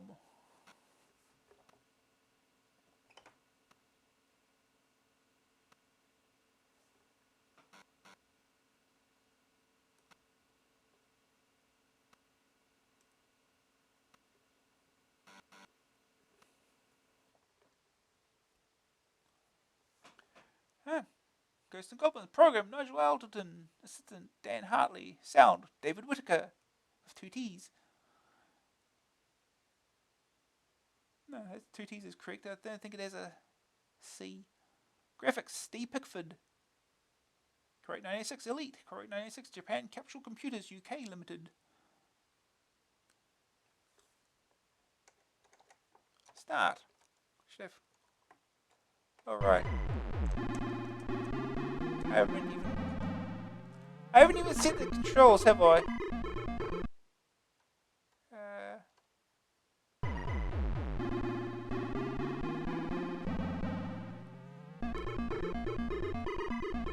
Joystick emulation port 1. There we go.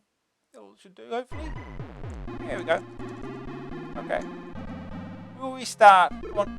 Kill me. 1 hit kills. Just like the arcade, right? Right.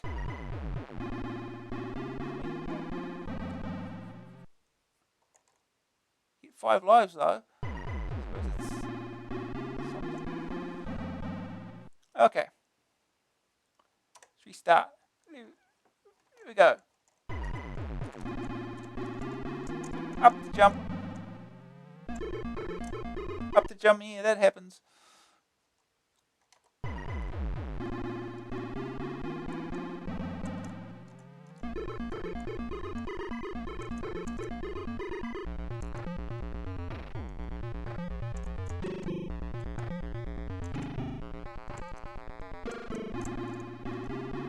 Let's keep coming.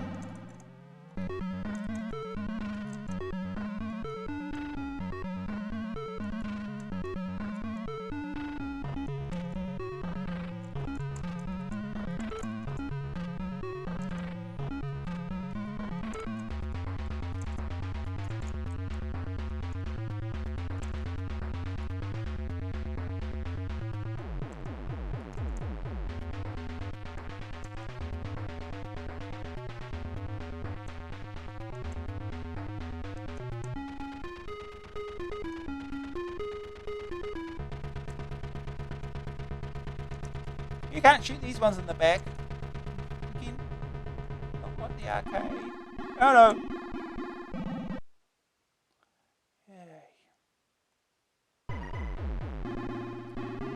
Oh, there's one restart point.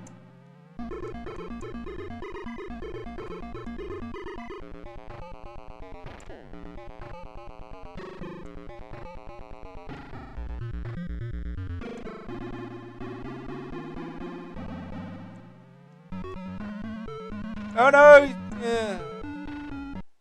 That water looks very dirty. It's grey. Why is it grey? Made of cement. That's probably why it's not animated. It's hard.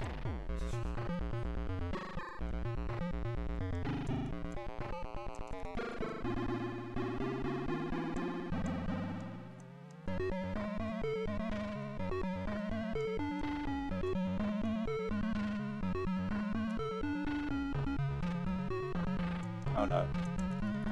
Okay. That's easier. There's something that's easier about this game. Oh no, I fell in the water.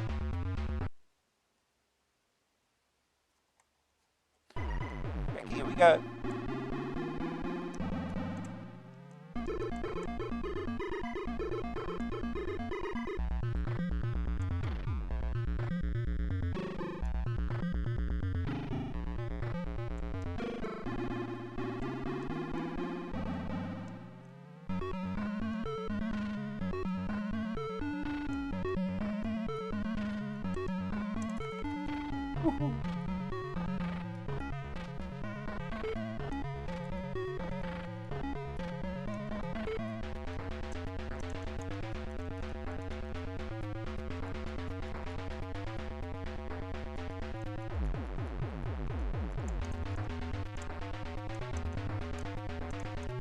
Oh no!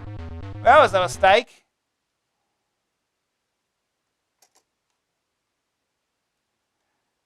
Try again.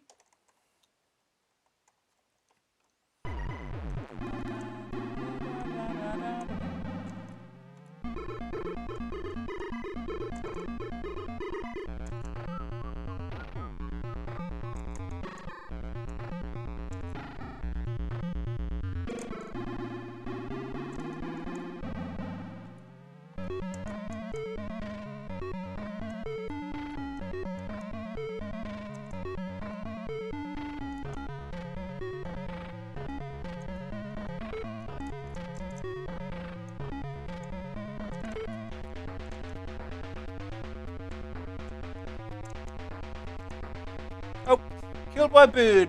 Well, back to the beginning.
Yeah. So they get you around between the scrolling areas.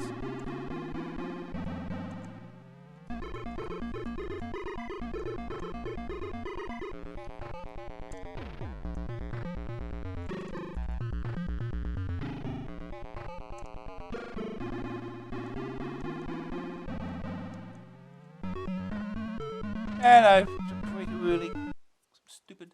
2 lives left. This game's hard.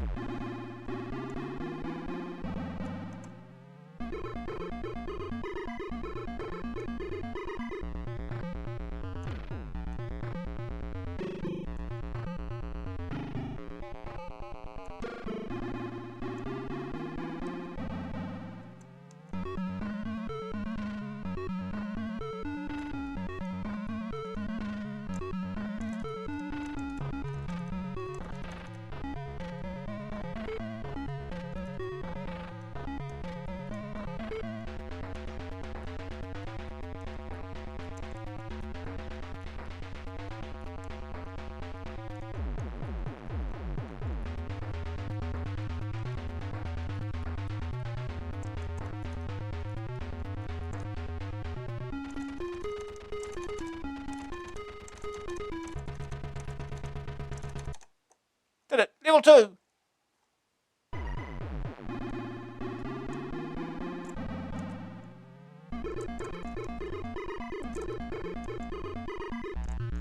Oh no, can't do that.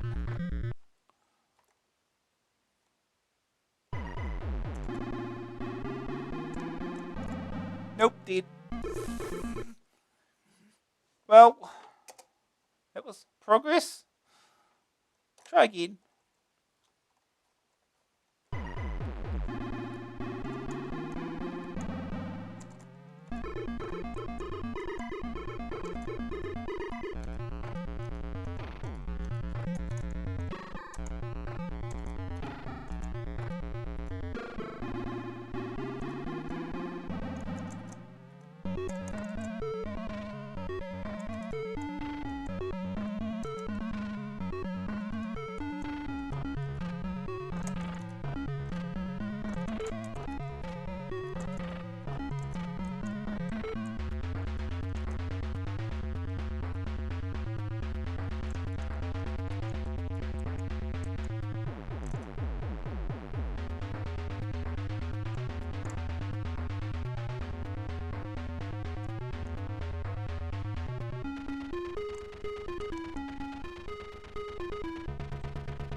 Go!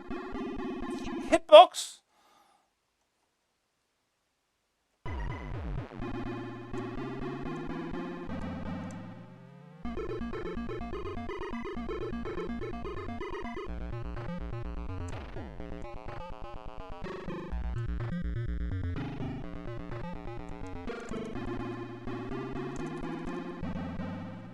Only one?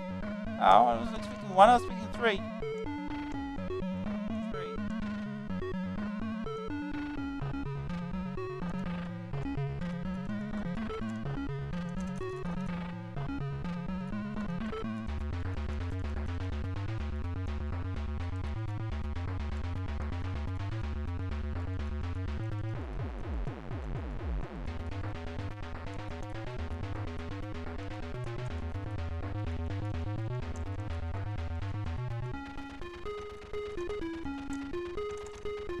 Oh! He jumped on me. Good.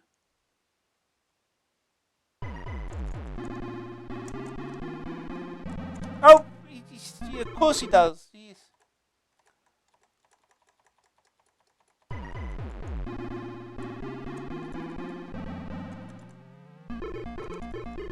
Oh, just jumped right in. God damn it. This game.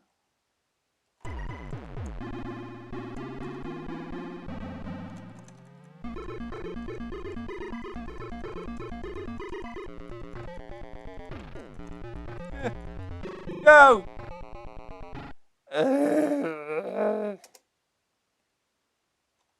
One last attempt.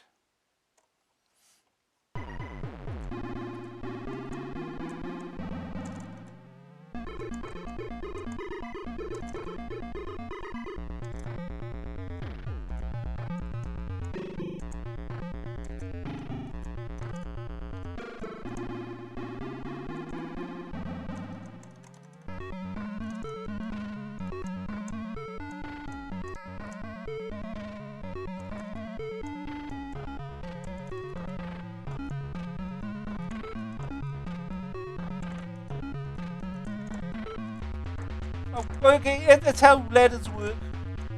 Jump on top and it falls down.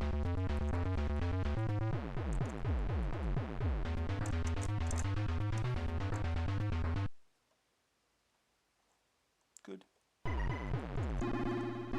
Good fair game.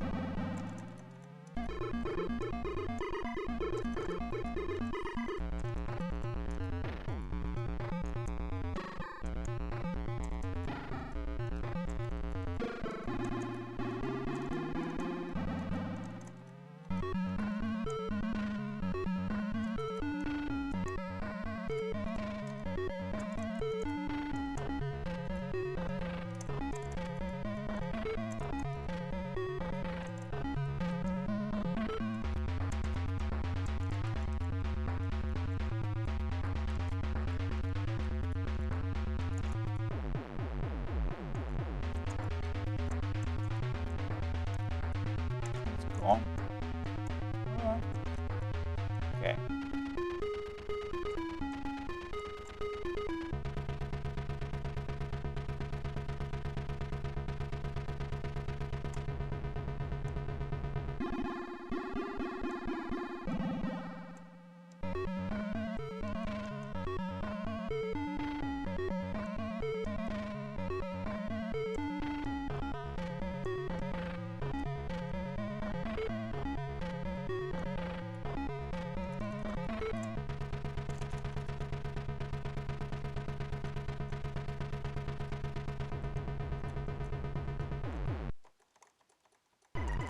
Oh.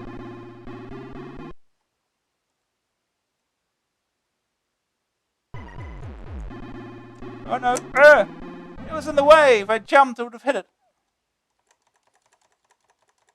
I jumped in the water again.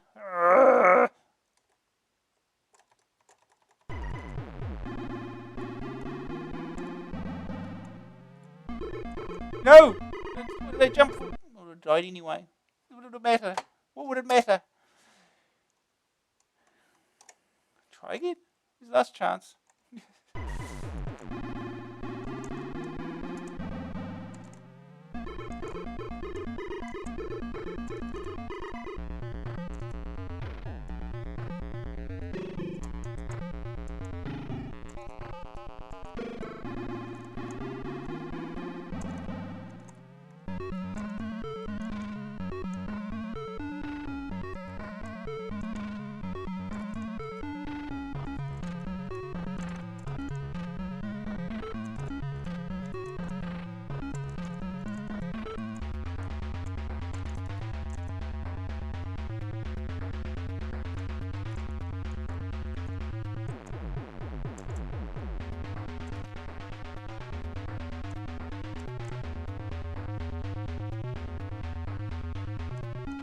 Oh, what did you jump up for?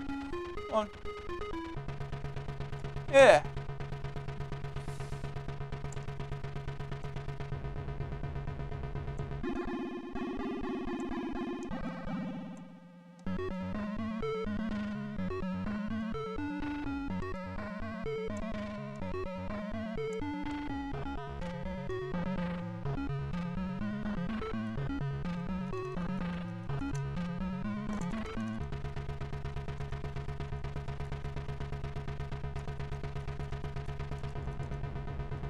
Oh, didn't jump. Here again. At checkpoint. Oh, he jumped. He did the initial jump again.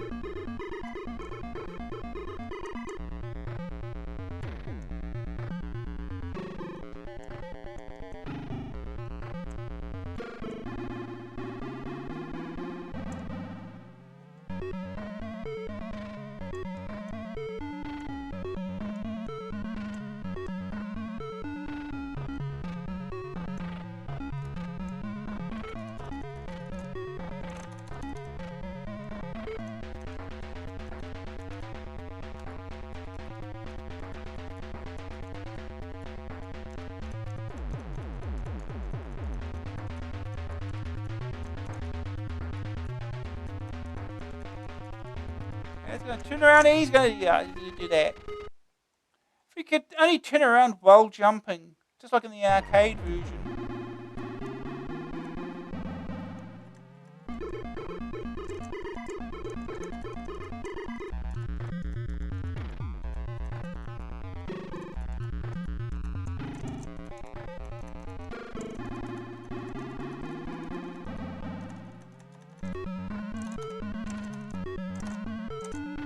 No! Well, 2 lives left.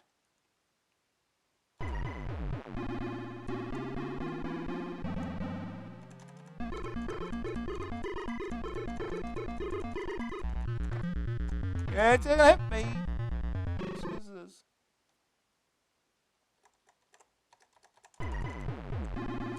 Yeah, it's gonna fall in the. Oh no.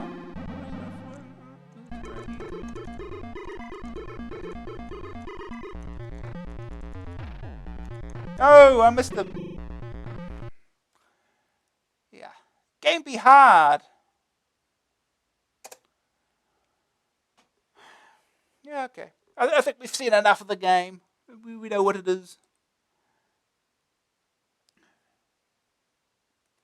No, I didn't. I did that again, didn't I? Okay, we get to play again.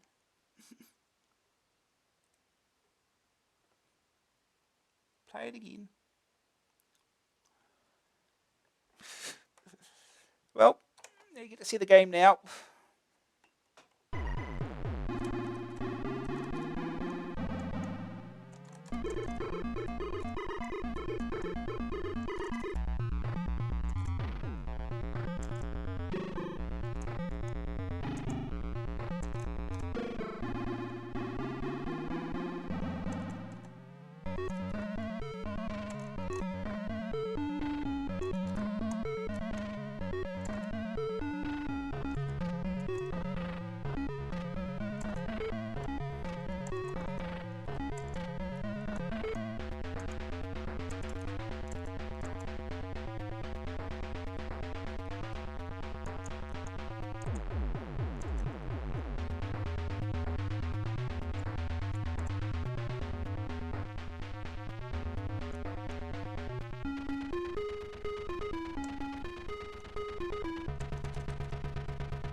Yeah, bloody hell, one life for change.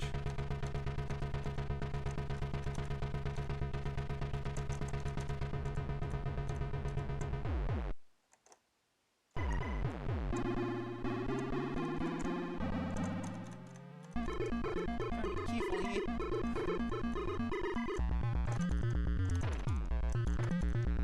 Oh! Ah!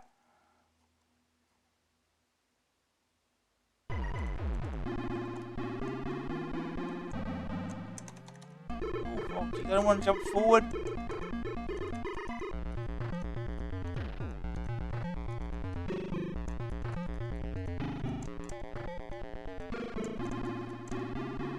Oh.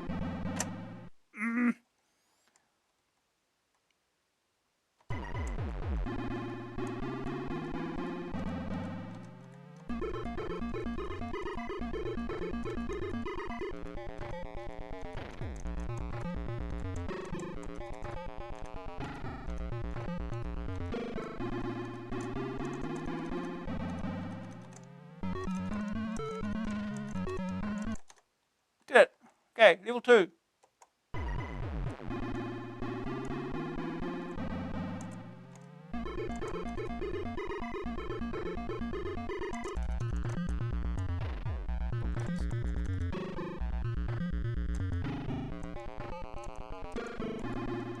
Oh, oh, oh! Damn it.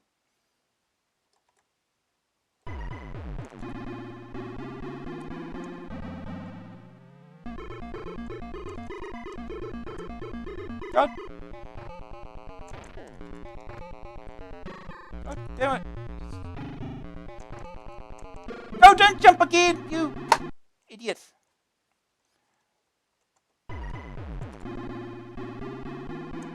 No, that was stupid. Yeah, I gotta be now.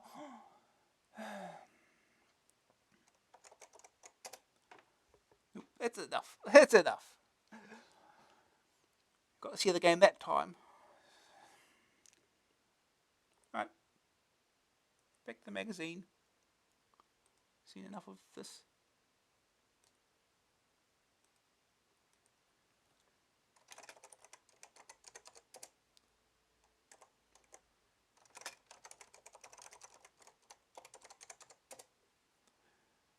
Okay. Next game. The master game is Starstrike II. By real time in Firebird. 895 cassette. Joystick keys. The predecessor to this was one of the earliest big games on the Amstrad. and it still looks good even today. It was a vector graphics shoot 'em up with all the ships line drawn and empty. Now everything has been filled in with colour and has more varied stages in an overall task. If you've got the original, then you already know what real time is capable of. And this latest offering sets new standards in graphics. The game is a battle against the invaders of the original game, who have been driven back to their own planetary systems, which you now have to conquer. There are 5 systems, each with between 3 and 6 planets, which have to be neutralized by overcoming a number of defense zones and destroying their control centers.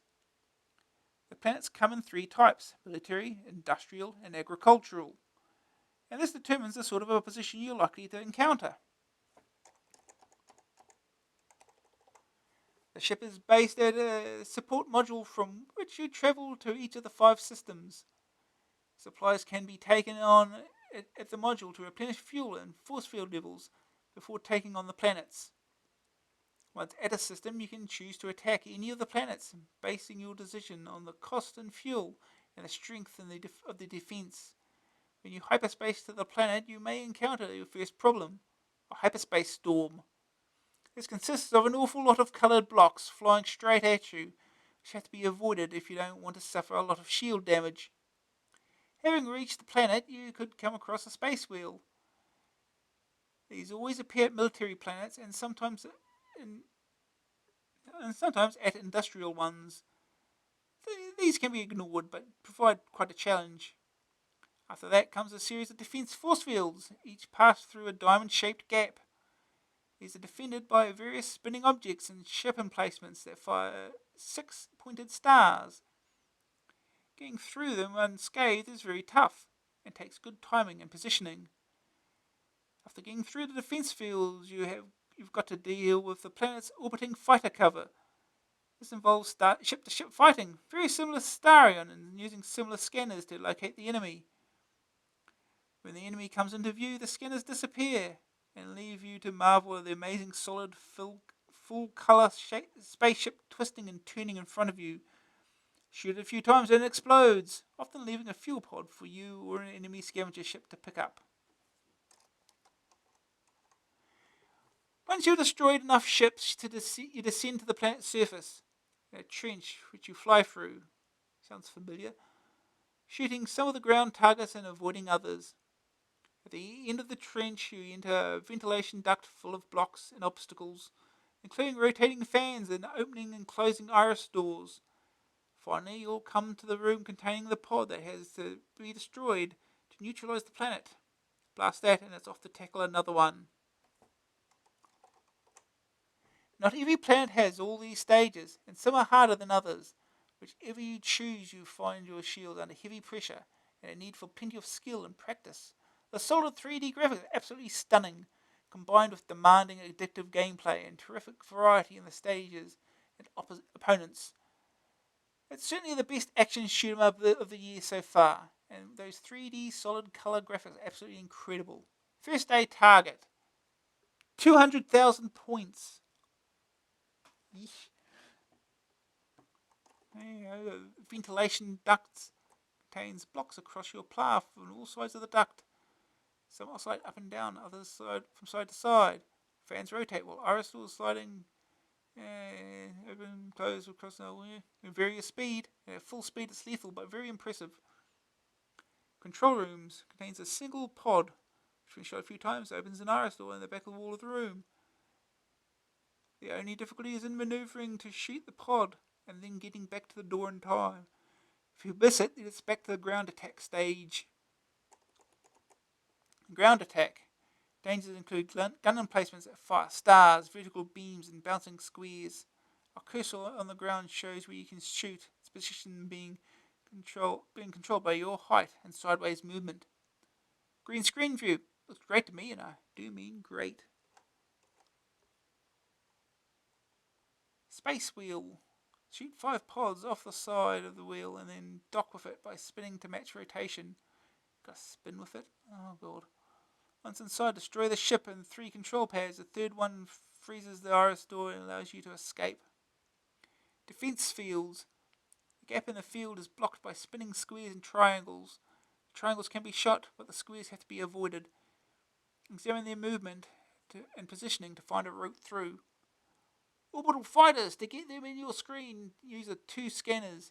When shot, they usually leave a fuel pod. Be careful not to shoot it, but fly quickly towards it before a scavenger ship picks it up. Second opinion.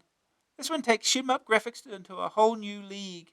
The enemy ships are so beautiful, it seems a shame to shoot them, and they're just a small part of the game. If docking with space wheels doesn't amaze you, you should try the tunnel sequence at full speed. It's dazzling. The gameplay is tough and varied, but who cares? Third opinion. If you fancy a change from Elite, this is the one from you. It doesn't have quite the same thrill as racing your souped-up Cobra Mark III against a couple of Vipers. It doesn't quite have the feel, but it's pretty hot, and the graphics are astounding too.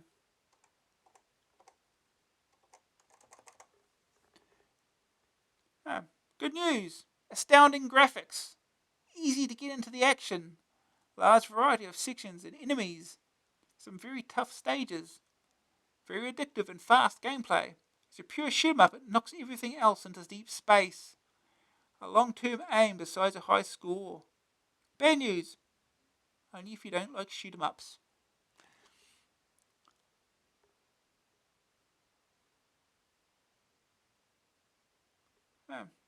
Graphics 96. Sonics 65. Grab factor 96. Staying power 92. Overall rating 94%. Okay.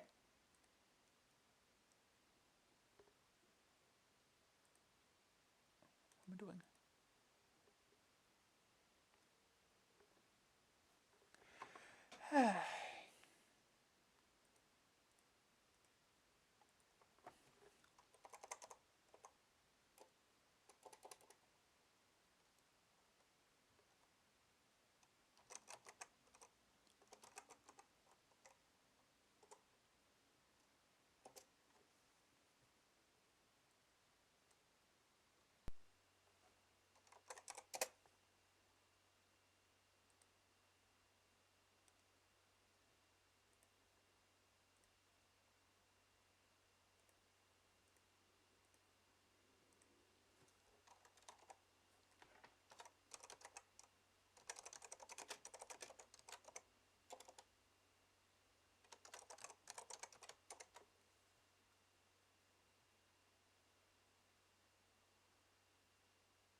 Maybe click the transition button this time. Okay. Oh, that's right. Yeah, it does that. I think it's run disk, if I remember.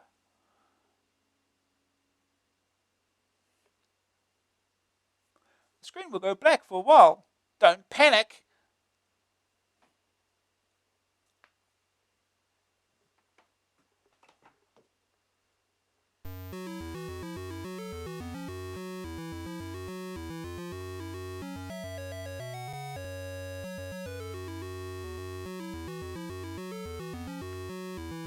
Look at that 3D, solid 3D. Before Driller even existed. With music.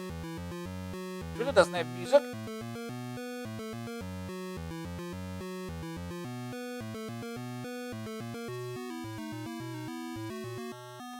Okay, let's go. A for joystick. Music on. Into the start. Transfer fuel. I'm full of fuel, I presume. Go to alpha system. There we go. Look at that 3D. Ooh.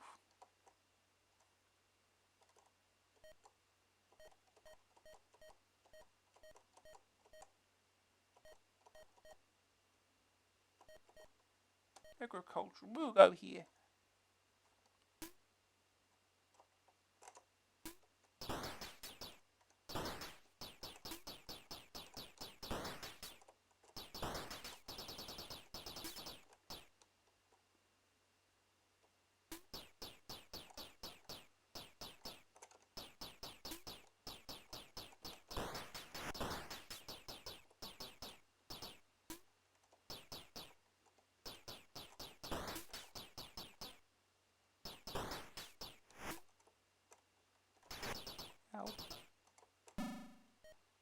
Orbital insertion. Press fire to transfer energy from fuel supply to force field.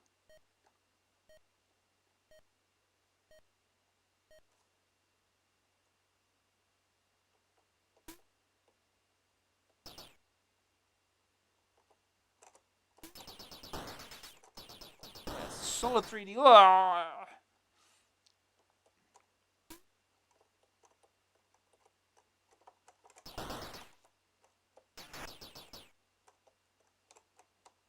Get back here.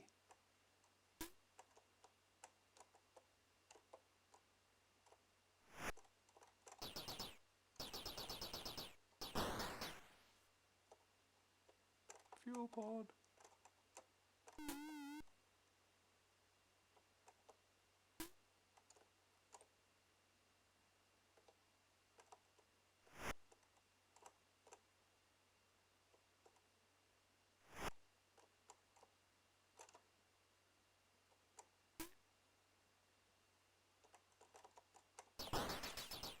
Here.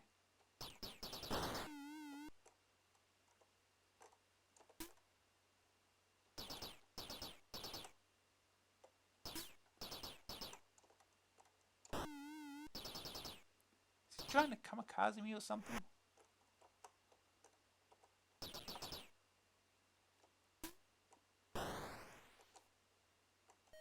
Okay, planetary descent.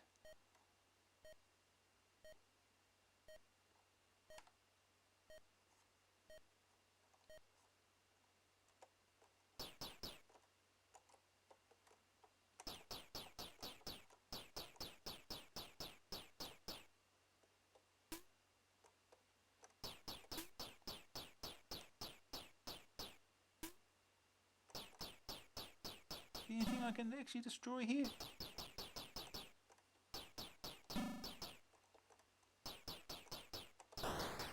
Oh yeah. Oh yeah.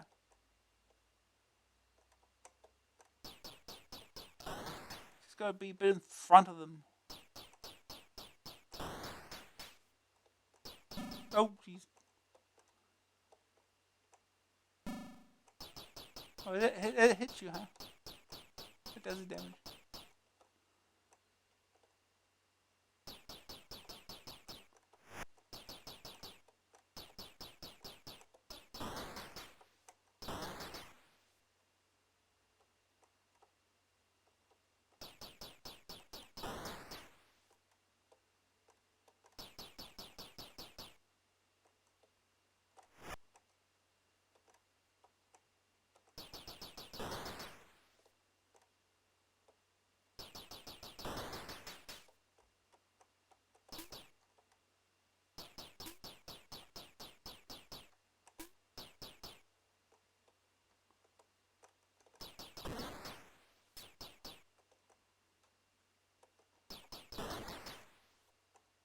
Okay.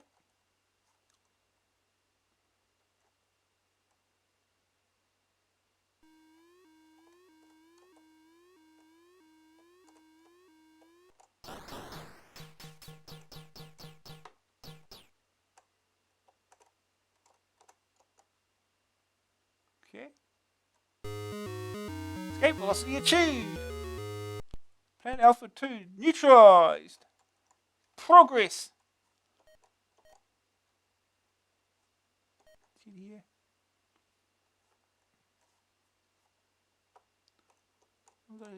This is a docking bit. This is shoot these off.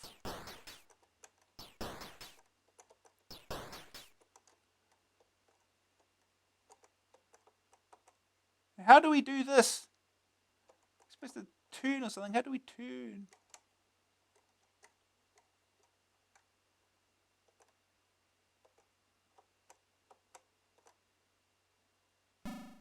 Okay, we made it. We made it.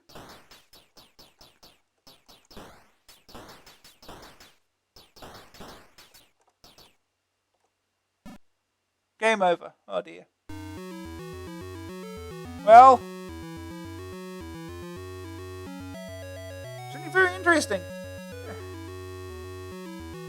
Give it another go.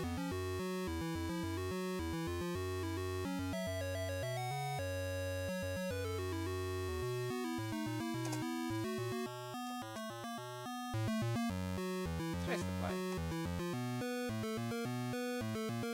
To start, let's go.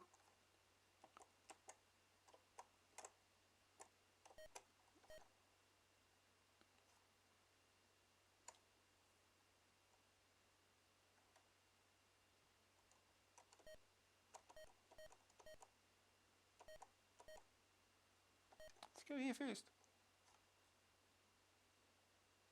Oh, we get this first.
Oh jeez, how do I dodge all this nonsense?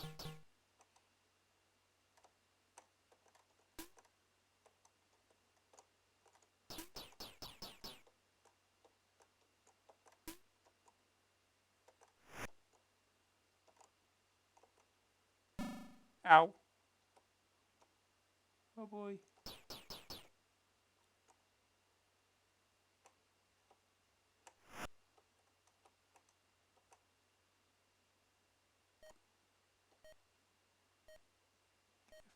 Do that. Yep. You'll force field back.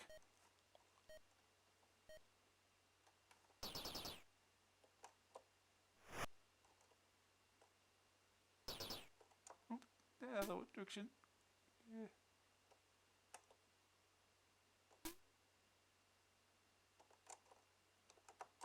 Here it is.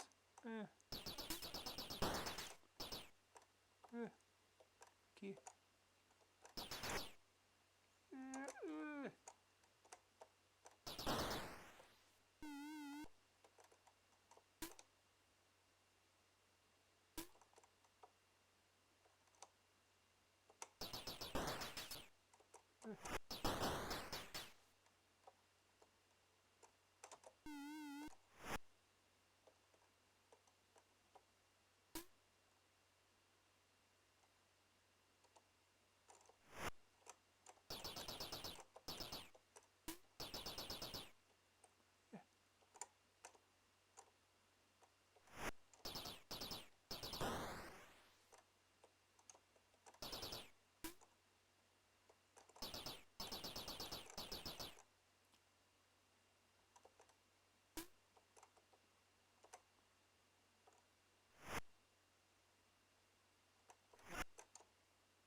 Oh. Oh. Here he is.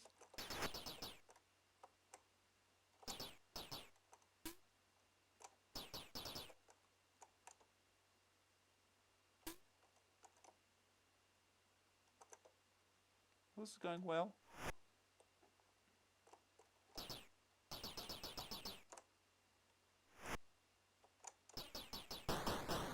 There we go.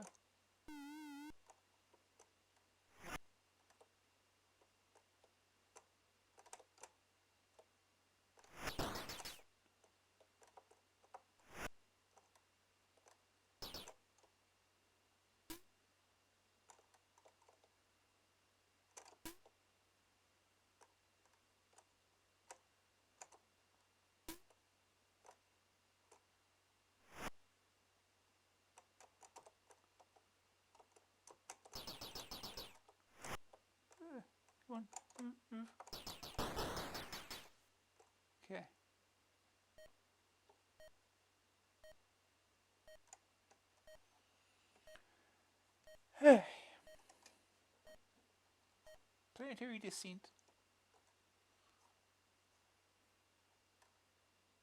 Straight in the hole.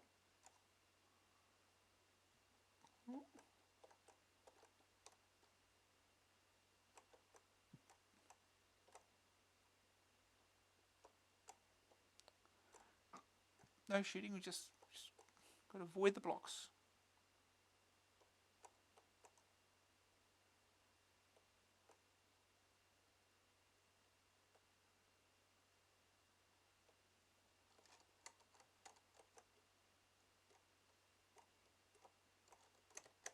Down. Wrong button. Oh no, the move.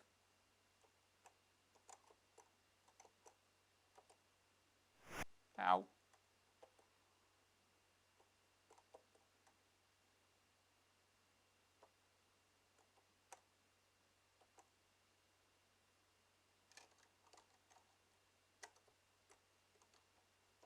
Oh jeez.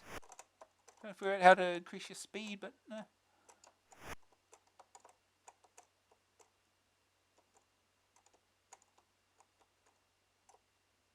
Oh, it is. Ah. Go.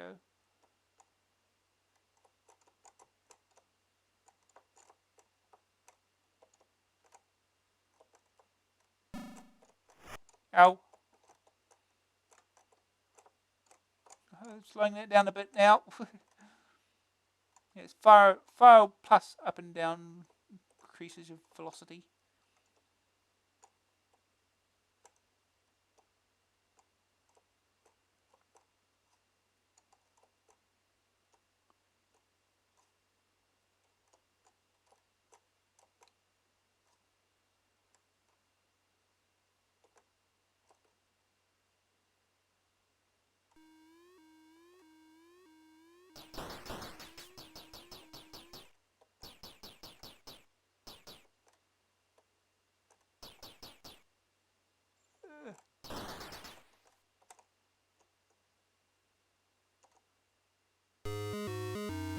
Great velocity achieved. Okay.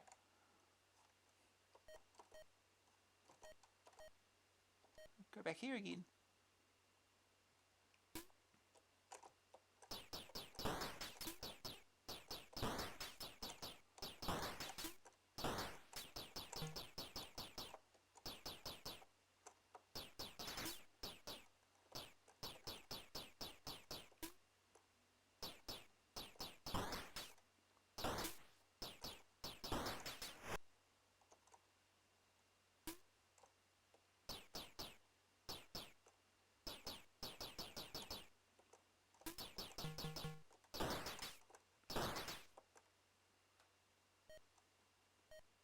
Well, I haven't really got much fuel left, have I? To add to the force field.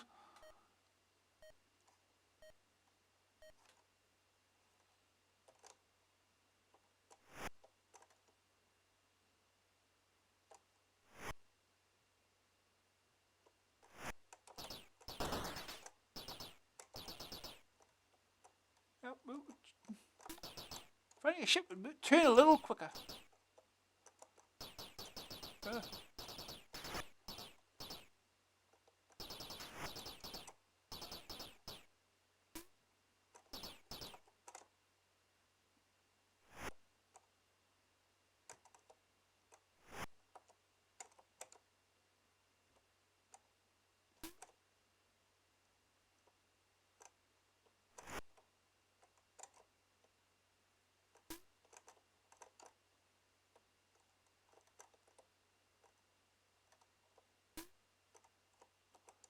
Damn it. Other direction. Other direction. Here he is.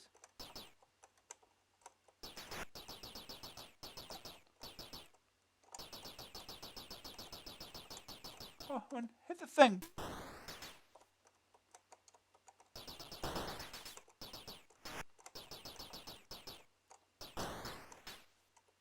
Oh. So out of fuel here. This is not good. Another way.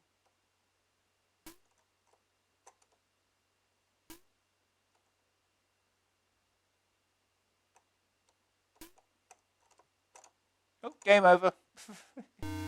Game over.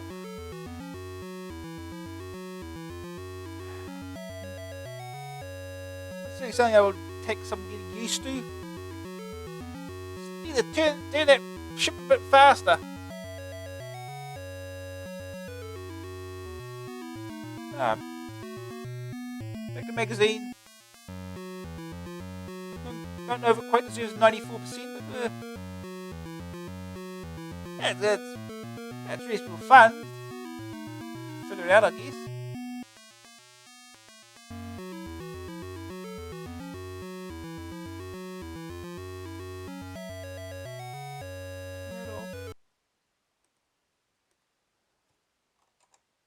Maestro, perfect addition to your Amstrad computer.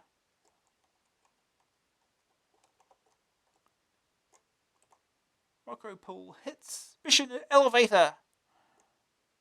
Oh, we'll be getting to that soon. The Central Intelligence Unit of the FBI had been attacked by a hostile secret service. You must find the bomb and the stop codes for the timer before the enemy lose their patience. Available from all leading computer stores. Amstrad CPC Commodore 64. Room 10. Well, Room 10 CRL 795 cassette, joystick keys, which is not true, it's cassette only because I have the disc version. It may be from the same author who produced Tower City, but this certainly isn't a sequel in any way. Room 10 draws a lot on the scenario that produced Tower City. But the game is in fact a high-tech development of those old Pong tennis games. Remember the days when you go brain dead watching a white dot bouncing off two bats? Well, now it's in 3D, and there's a very mean computer opponent to go with it. This new sport is called gliding, with a Y. And the name of the game comes from the fact that it takes place in room number 10 at each Galcorp leisure complex. The game takes place inside a large rectangular box and under zero gravity conditions so that the ball doesn't have a curved trajectory. Yeah, that would be too hard to do probably. The two players control transparent bats, one at each end of the box, which have complete freedom of movement around the back walls. The aim is to strike the ball so that it misses the opponent's bat and hits the back wall instead. The screen is split into two so that each player has a view of the court from behind their back wall. The view moves so that the bat is kept center screen, providing a constantly changing perspective of the court. Every time the ball hits the back wall, it scores 5 for the player who last hit it. The winner being the first to score 35. Ooh. After every point, the player who lost gets to serve, and therefore gains the initial advantage. The serve is performed by placing the bat behind the ball and pressing fire. The direction of the serve depends on the positioning of the bat, so the ball can be angled up, down, left, or right. The nearer the ball is to the edge of the bat, the greater the angle achieved, but also the higher the risk of missing. The game has quite an impressive front end, with many options and scene setting instructions to help you along.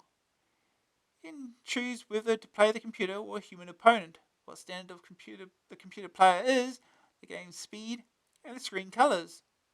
There's also a comprehensive key joystick selection feature, the rules of gliding, an introduction to the Galcorp Leisure Complex, a high score table, and a choice of languages. The graphics move smoothly and look good, particularly when the game is being played at top speed. The computer puts up a good opposition, but much the best way to play the game is against another human. The only real disappointment is that there isn't more depth given to the game by having a series of games or different shaped courts, for example. That limitation aside, you'll have plenty of fun with the two-player game, trying to follow a bouncing ball as it goes crazy all over the court. No first day target score on this one. Second opinion. The idea of 3D zero-gravity Pong may not sound like a natural, but this one really works. It's gripping, infuriating stuff, and at top speed can really get quite manic. The split screen makes great two-player action, and the computer opponent's no slouch either. I wouldn't mind a more interesting scoring system though.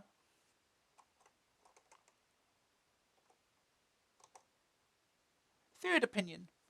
This game just goes to show that the old favourites still have life in them even now. An old idea, but a great perspective and great graphics. And really two-player, though the computer is a pretty mean opponent. It's just a shame that they didn't take the idea further. Green screen view. It's a colour changing option, though the default colours were perfectly visible anyway. Good news. Smooth, fast 3D graphics. Good computer opponent. Two-player option is great fun. Can vary computer skill and game speed. Bad news. Little depth to the action, just single games. Doesn't have different shaped courts. Graphics 70. Sonics 31. Grab factor 82. Staying power 67. Overall rating 73%. Okay. Time to get this started here.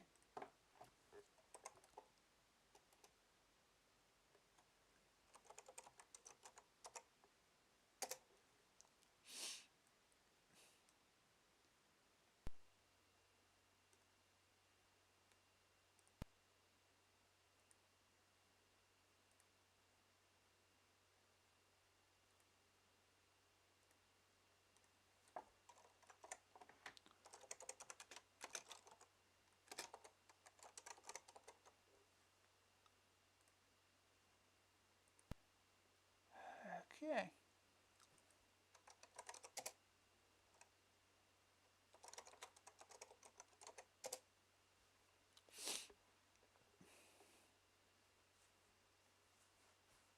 Room 10 is loading. Yeah, title screen. By Pete Cook.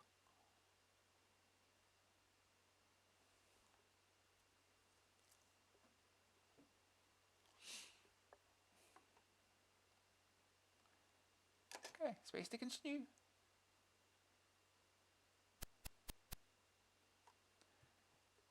Language menu. English, French, Deutsch, Hydran, Seton. Okay. Space to confirm.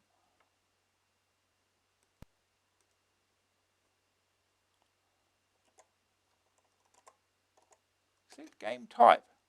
Player 1 human, player 2 computer, game speed Andante, Moderato, Allegro, Vivace, Presto, Adagio, Andante. We'll keep with it. Computer skill low.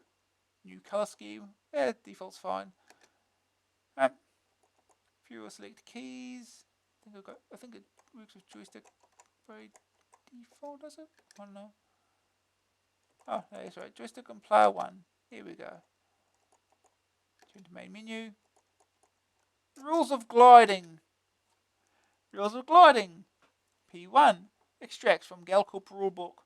Gliding was one of the first games specifically designed to be played on the very low gravity found on asteroids and small outposts. The game is played in a room called a cell, 60 by 80 by 20 meters in size. Each player controls a bat at opposite ends of the cell, and the object of the game is to use the bat to prevent the ball hitting the wall behind. Play begins with player 1 taking a service, a free strike at the ball, and continues until the ball strikes the wall behind one of the players. The opponent then scores 5 points, and the losing player restarts the game with a service. Play continues until one player reaches a score of 35 points. This player is the winner. Easy. Introduction to GLC. Galcorp Leisure Corporation is a division of Galcorp devoted to providing leisure facilities on distant colonies and outposts. Many new games have been designed by the organization specifically to cope with the very low gravity found on small moons and asteroids. One of the first zero-G games introduced was gliding, and this has proved to be one of the most popular. Room 10 of the leisure complex is traditionally devoted to a gliding cell. What do we have for scores? What are scores? 0-0. Yeah. Okay. Play the game. Isn't it? It's 3D.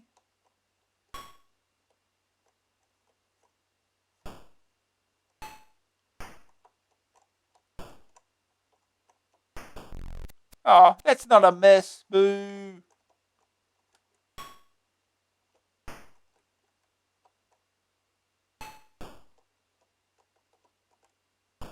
Oh no. Oh. Oof, oof, oof.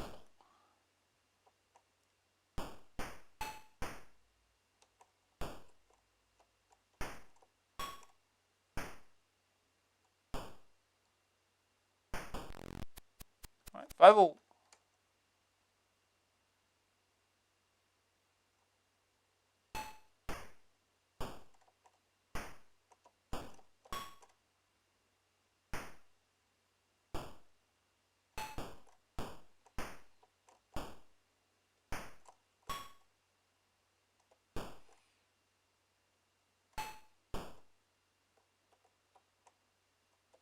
Oh jeez. Oof.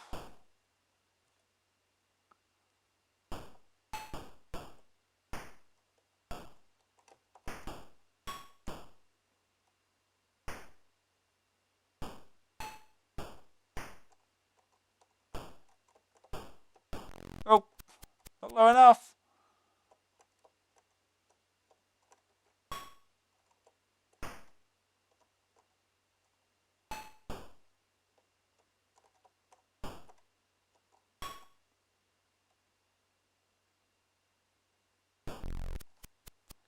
All.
Oh boy.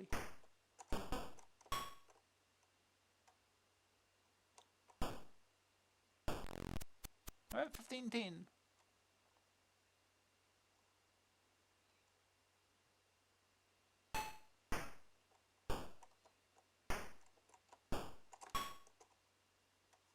It's pretty straight, that was.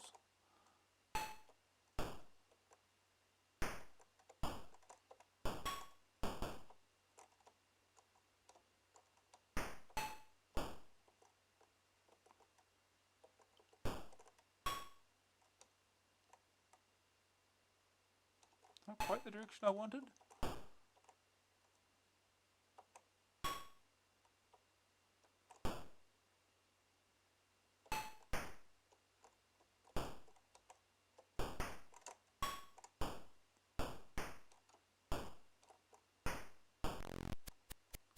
$20.10.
Come on.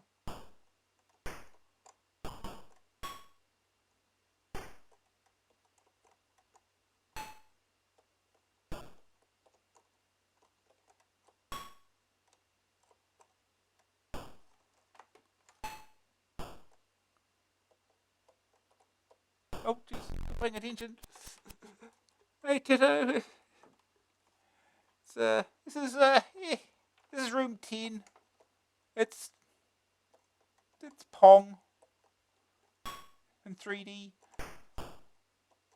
It's a thing.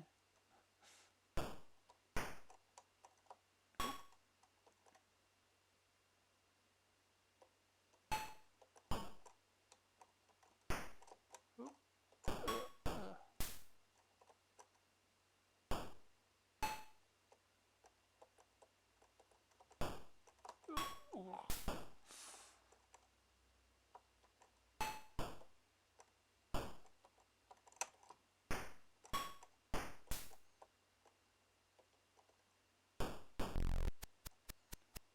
25 to 15.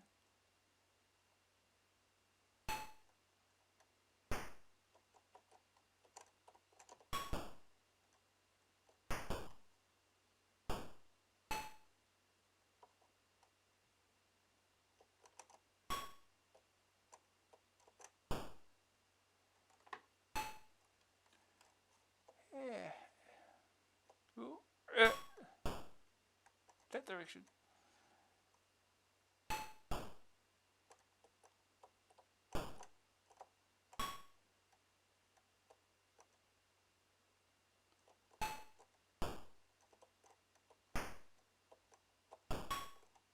Here we go. And here we go. Okay, one more to win.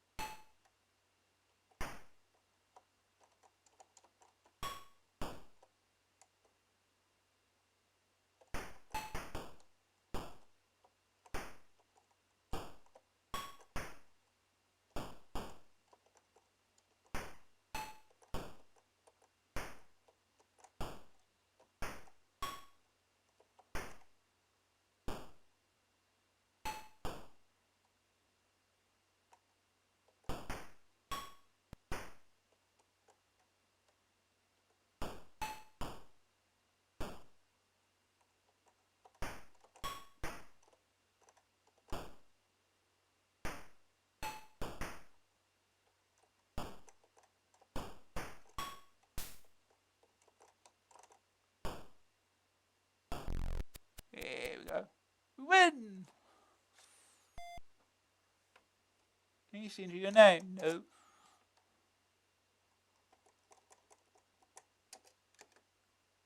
Score. Why the top score is at the bottom? I don't know. Maybe it's just a list of previous school. I don't know. It's schools. Doesn't say it's high schools, just says schools. We'll see. Let's turn up the speed a bit. Should be faster. See what it's like.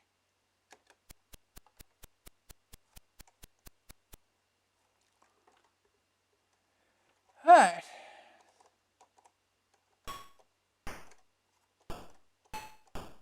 Oh geez, I think it's just ball speed that it changes, not the actual game speed. Well, it makes it harder.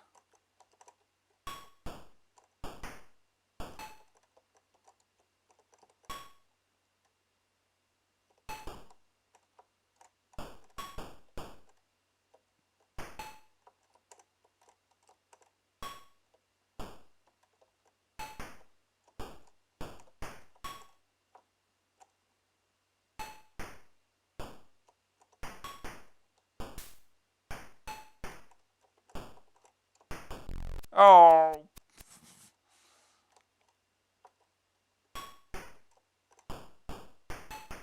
This is certainly a lot harder.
gee. Ugh.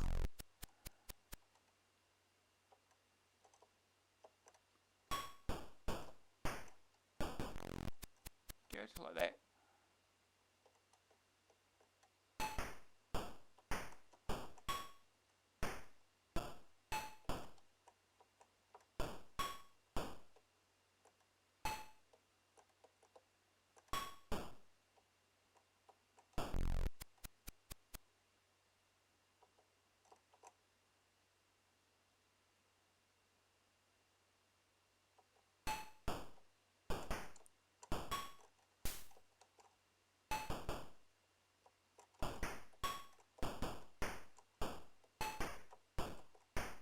Uh,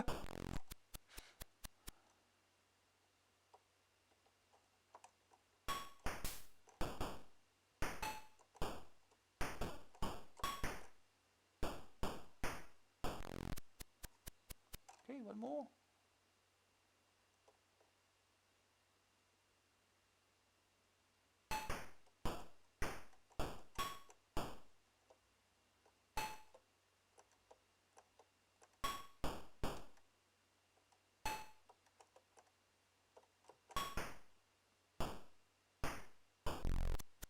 There we go.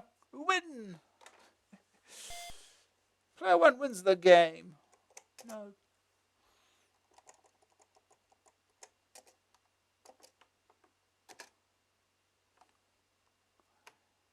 Yep. Okay. Well, it's not quite 11, so we'll fit in one more game. We'll do one more game.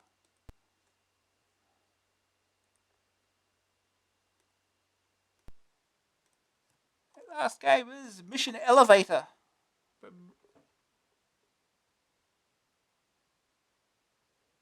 By Micropool. $9.95 cassette, $14.95 disc. Joystick or keys. Hard to read that. Um, this is one of the first games to come out of the thriving German Amstrad market, and it shows that they may well emulate the French with a similar software invasion. Sure. This isn't terribly original in concept, but it's well implemented, looks good, and features some testing gameplay. The game takes place in a hotel in which a bomb has been planted on the 62nd floor. Specific? The aim is to get to the bomb by using the many elevators in the building and then to defuse it. Naturally, things are a good deal more complicated than that, and there are plenty of obstacles in your path. The agent you control is called Trevor, and in order to defuse the bomb, he needs to find 16 codes hidden in the building. The building itself is split into groups of 8 floors, each group containing 2 keys and 2 codes. The first key is to be found at a reception desk and allows you to open the hotel rooms in that group of floors. In one of these rooms is a porter with a key that takes Trev past an emergency door and into the next group of 8 floors. 3 floors are shown on screen at a time, and each is only 1 screen wide. All are packed with furniture and objects. Everything can be searched to find pieces of code, which have to be remembered in the right order for use later when defusing the bomb. Popping out from the lifts and from behind curtains are the bad guys, who are your main problem. They come after you and will shoot, costing you a life. You can jump or duck bullets, but the baddies can duck and shoot well as well, so you need to stay constantly alert. Trev can shoot back and kill, but they keep coming, however many he wastes. Opening hotel room doors can prove hazardous, as usually you won't find the porter, but instead a bad guy who you'll have to shoot before he shoots you. This reflex action at a door can prove unfortunate, because sometimes a lady in a nightdress answers, and if you press the fire button, all her clothes fall off and you lose 100 points. Oh no. This last bit is rather tacky, sexist rubbish, obviously must have amused the programmers because it serves no other purpose. As you explore the hotel, you discover various special features that can help or hinder your quest. Examining an armchair pauses the game while Trev sits down for a rest. While examining a small table gives you the chance to gamble on a dice roll that could enhance your financial position. Other nice features include a bar from which you can buy drinks in return for information from a barman, but causing you some problems with control. Main sockets can also prove very hazardous. Fire extinguishers that put the lights out, obviously, and pot plants that put them back on, even more obviously. If it weren't for the special features, this would be a fairly ordinary game, in which a lot of time is spent running, searching, and shooting. However, those features that do give it that extra something, and combine with a tough gameplay to make it a good game. The graphics are colourful and detailed, although the scrolling between sections of the 3 floors is jerky. A good effort from Germany, with hopefully even better to come. Again, they seem to have dropped the first day target scores already. A second opinion. It's always nice to see the Arnold market in Europe feeding software back into the UK, even if it isn't all exactly to the standard of Get Dexter.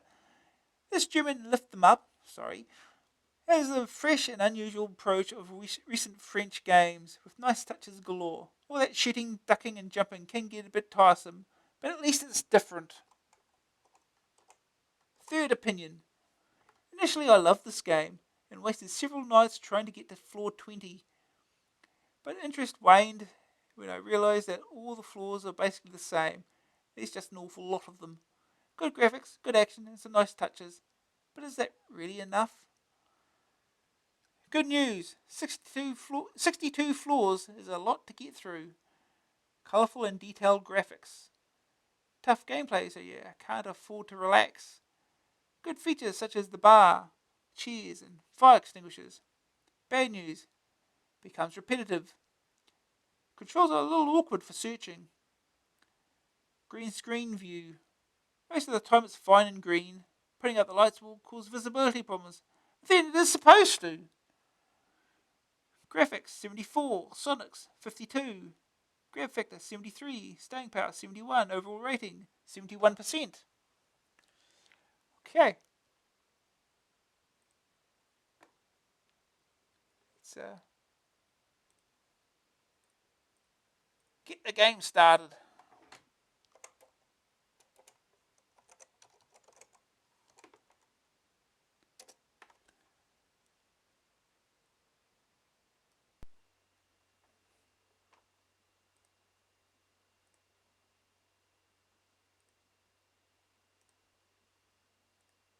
Remember the transition button this time. Okay.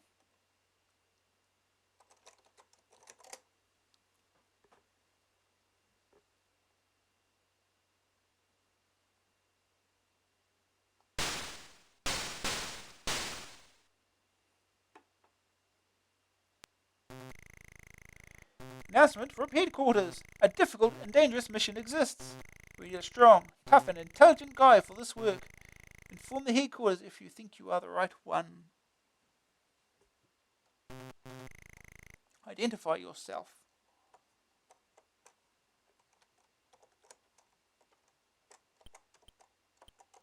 Up and down.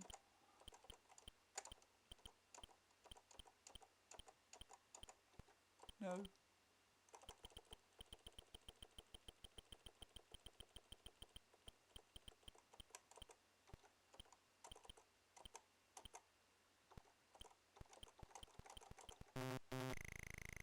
Good luck! Your mission was planned by Bettina and Rolf.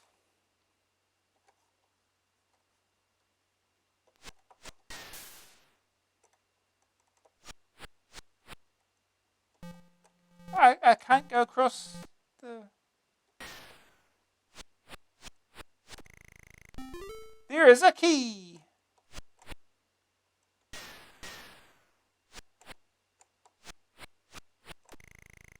7 candles, there's nothing. 7 chair. Pooh, I'll rest a while. That's how you pause the game.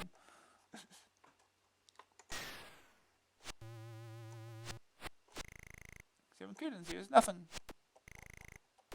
Plant, there is nothing.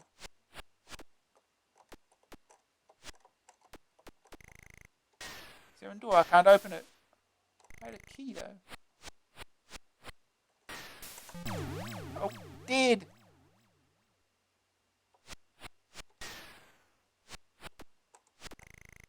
door, I can't open it. Including there's nothing. Oh, he ducked!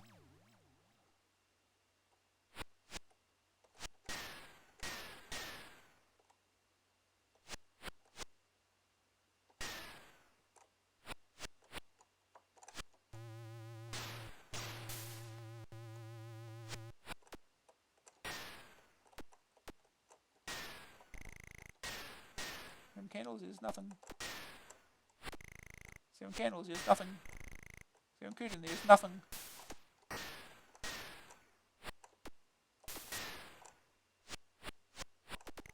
Seven candles, there is nothing. There is nothing. There is nothing. There's a lot of nothing.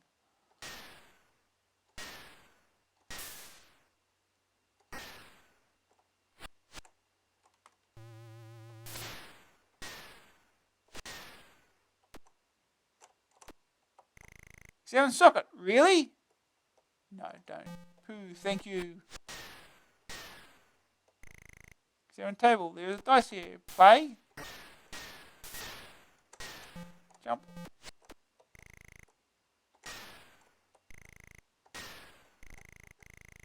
Make your bet. 100, 200, 300, 400, 500. Choose your number. 3. Oh, house wins. Lose points. Who I'll rest a while. 7 fire hose. I'll extinguish those candles. That's exactly what happens. Painting. Ah, I found money! I'm kidding. I put down the money.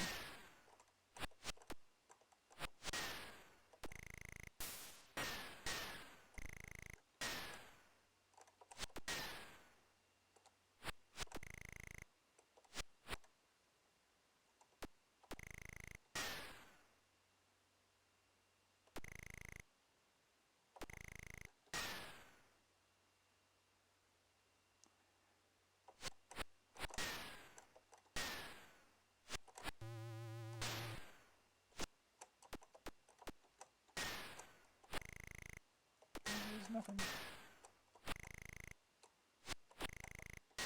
Found a matchbox.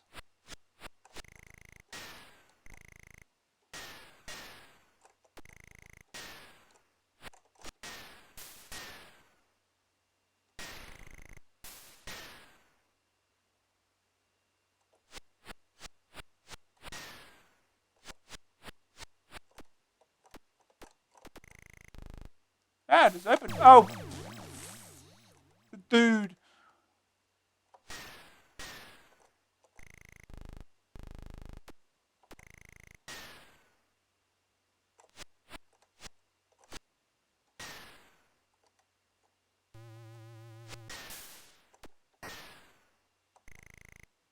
There's nothing. Bum, bum, bum, bum. Ah, listen.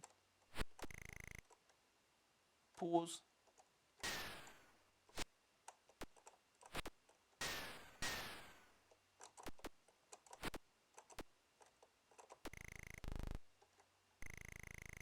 The porter gives me a key. Hey, got the key.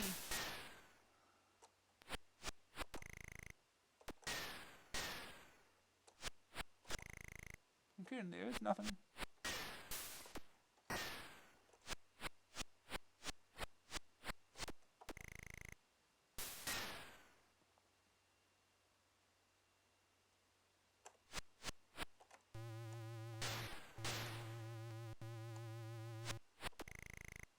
There's nothing. There's a says right.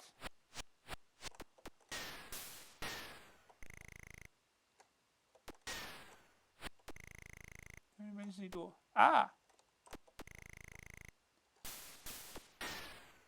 I can shoot through doors, through walls. Good to know.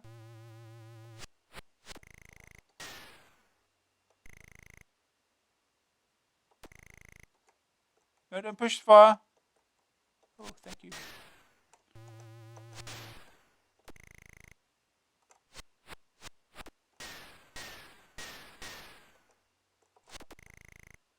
candles, there's nothing. Ah, I found money!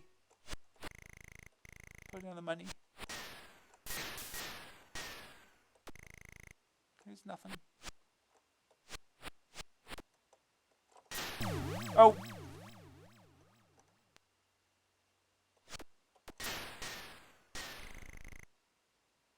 Enemy whispers, examine statue.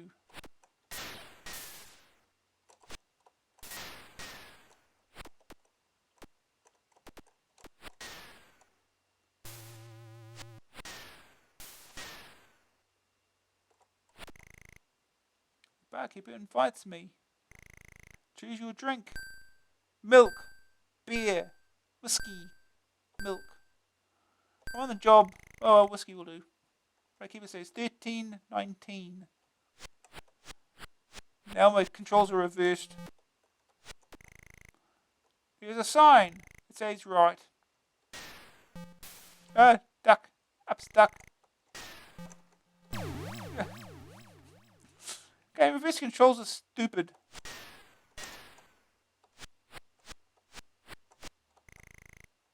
There's nothing.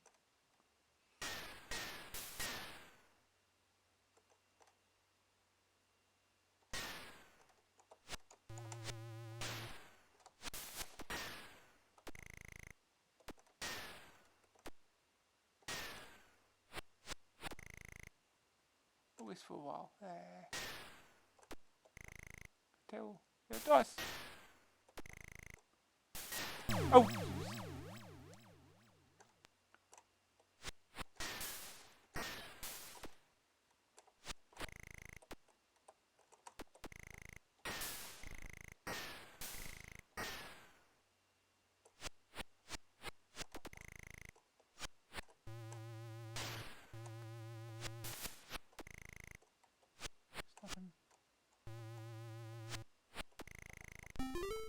There's a key.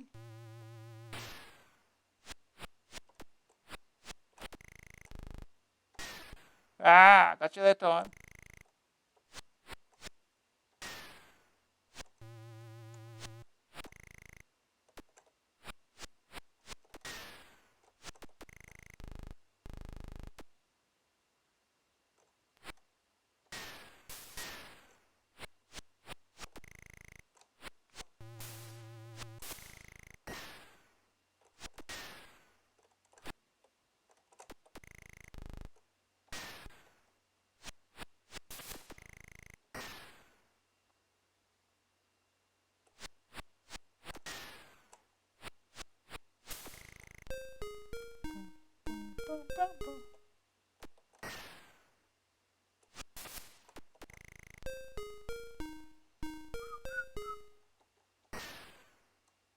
Can't go underneath the elevator, it doesn't let you. There's nothing. There's nothing.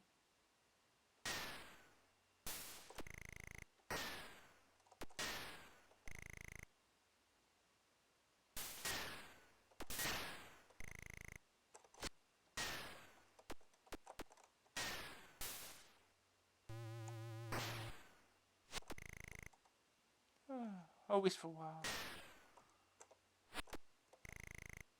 There's nothing. Oh! Didn't react to that fast enough. Do get plenty of lives, I suppose it's something. That being said, we're nowhere near the end.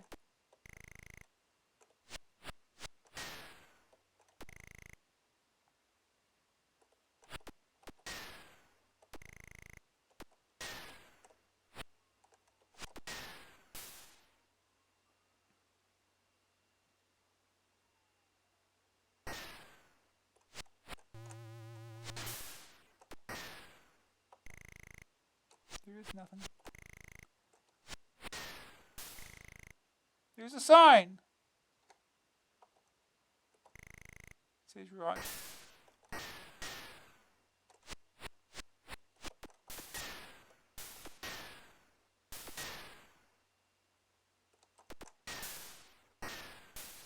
Oh.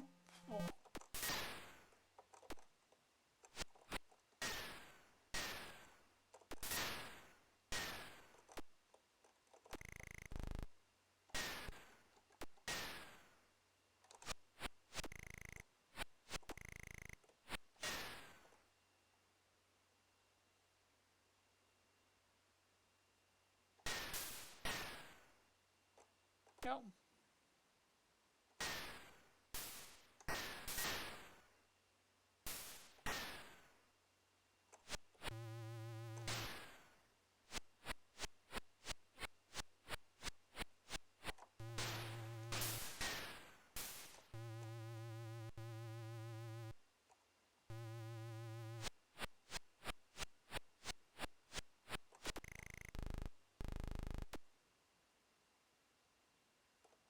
I don't have the other key, do I?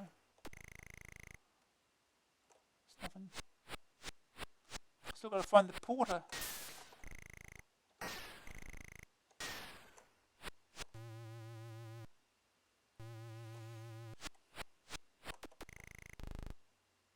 Oh, there he is.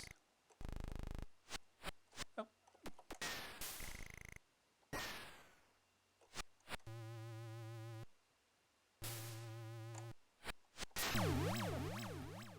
Yeah, good reaction time there.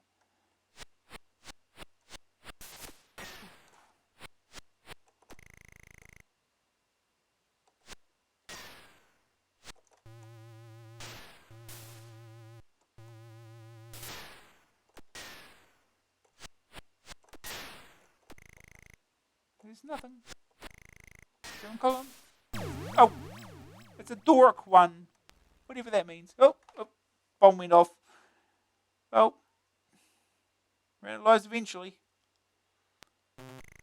Announcement from headquarters. Our mission has failed. Is killed.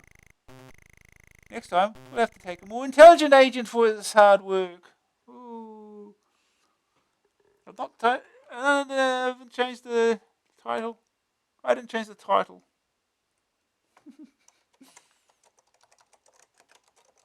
Having fun today with all this. It's all CRL. Here we go. We'll play it one more time.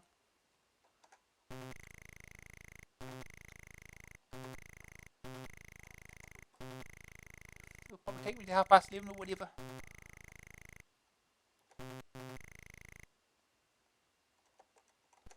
I know myself.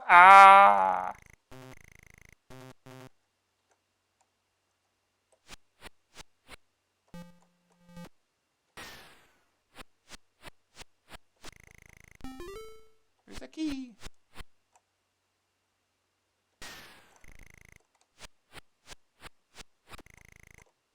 There's nothing. There's nothing.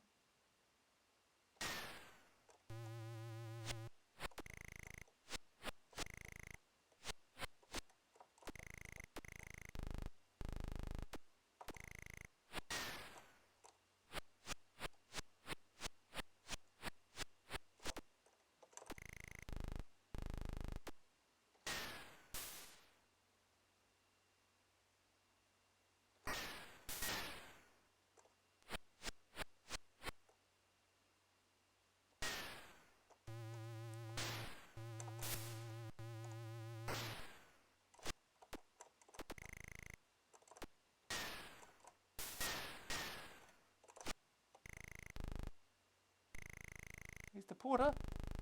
Okay. Just to find the code.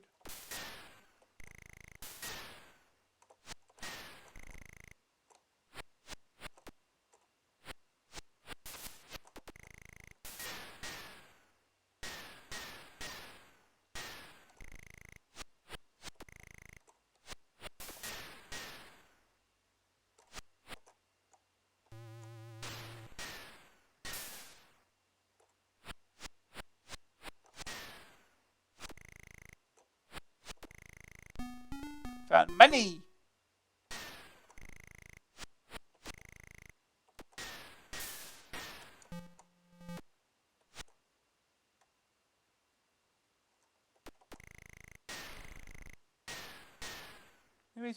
Examine socket. That's a bad idea.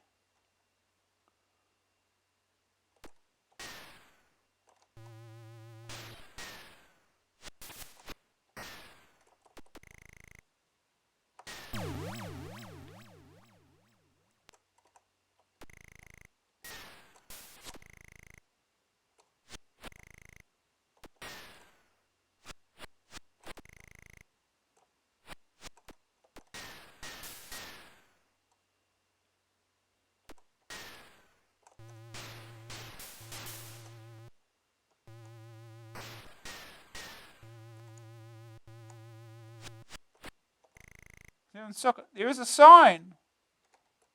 It says down. Well, okay, so the sign's going to be on sockets.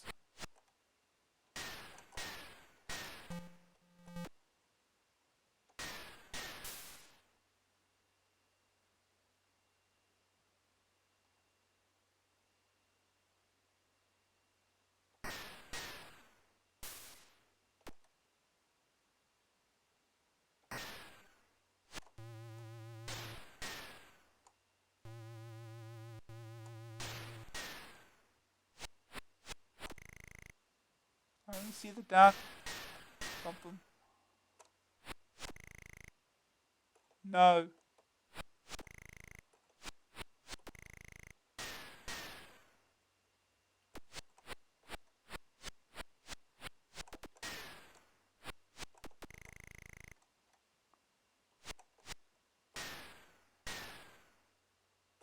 Can't walk through walls, but you can shoot through them for reasons.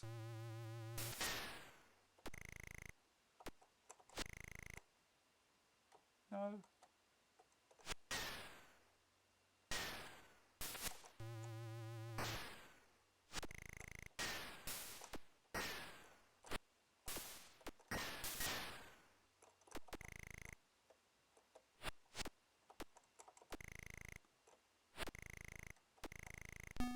Ah, I found money!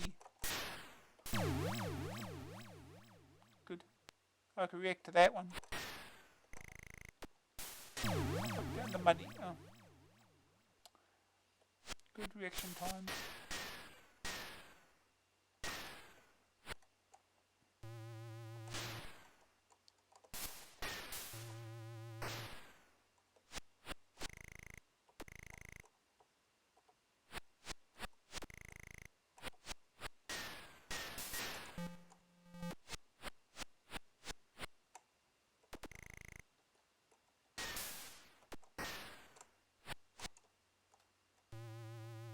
I should check that plant, I think.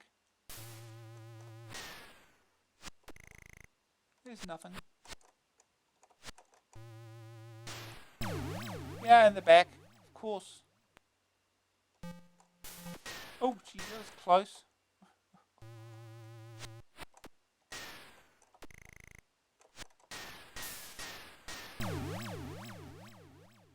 Okay, holding down and firing keeps you standing up for a reason.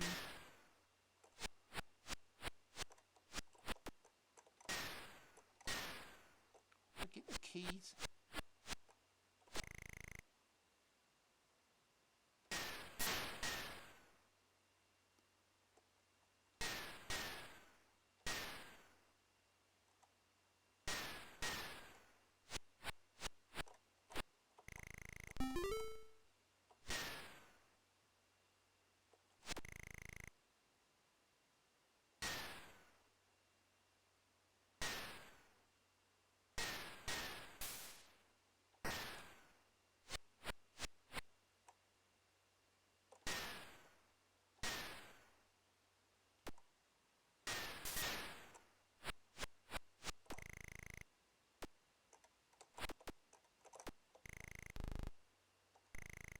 Yeah, here's the porter. Oh, duck.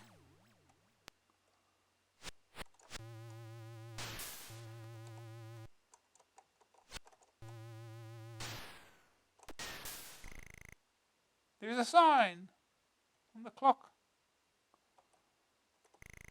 It says down.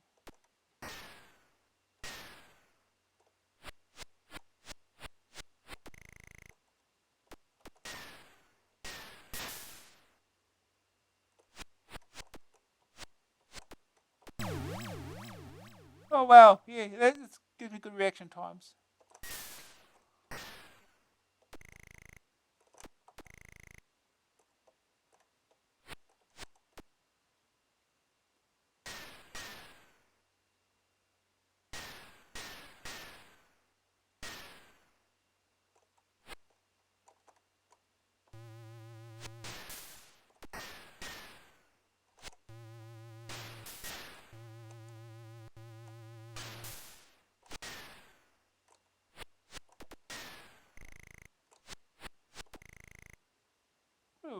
beautiful face.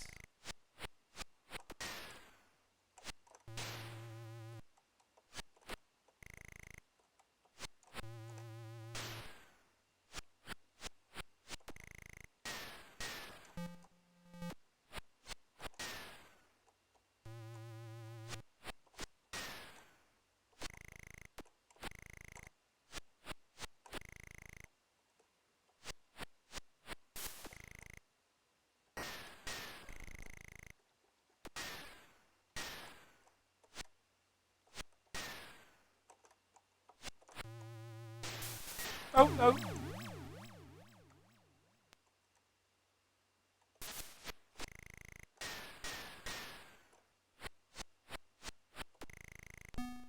Oh, found money. Put down the money.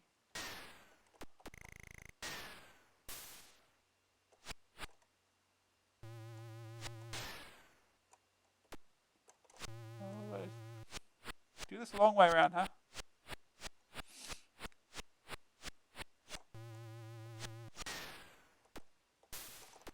Still shoot through walls, which is weird. Examine the chandelier.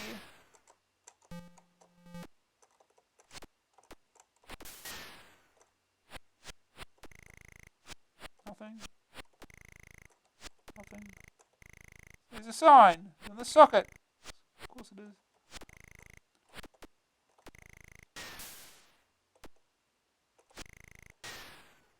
Can't open it. Can't open the door yet. Gotta get there. Oh! He just pops up, huh?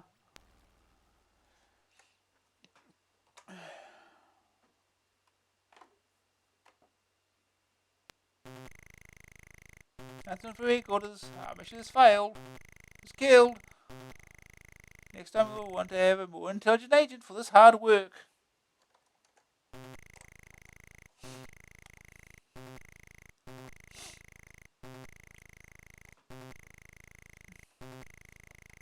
You're a strong, tough, intelligent guy. So what we'll do is we can do the Pink Panther thing here. Just go, just by sticking his hand in a socket. That's exactly what he does.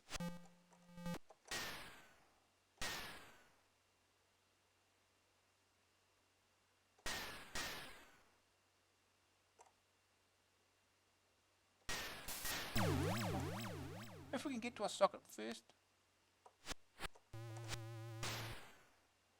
Here's a socket. There's a sign. It says down. Really? Examine socket. Really? It's fine. Zap. Ah! Oi!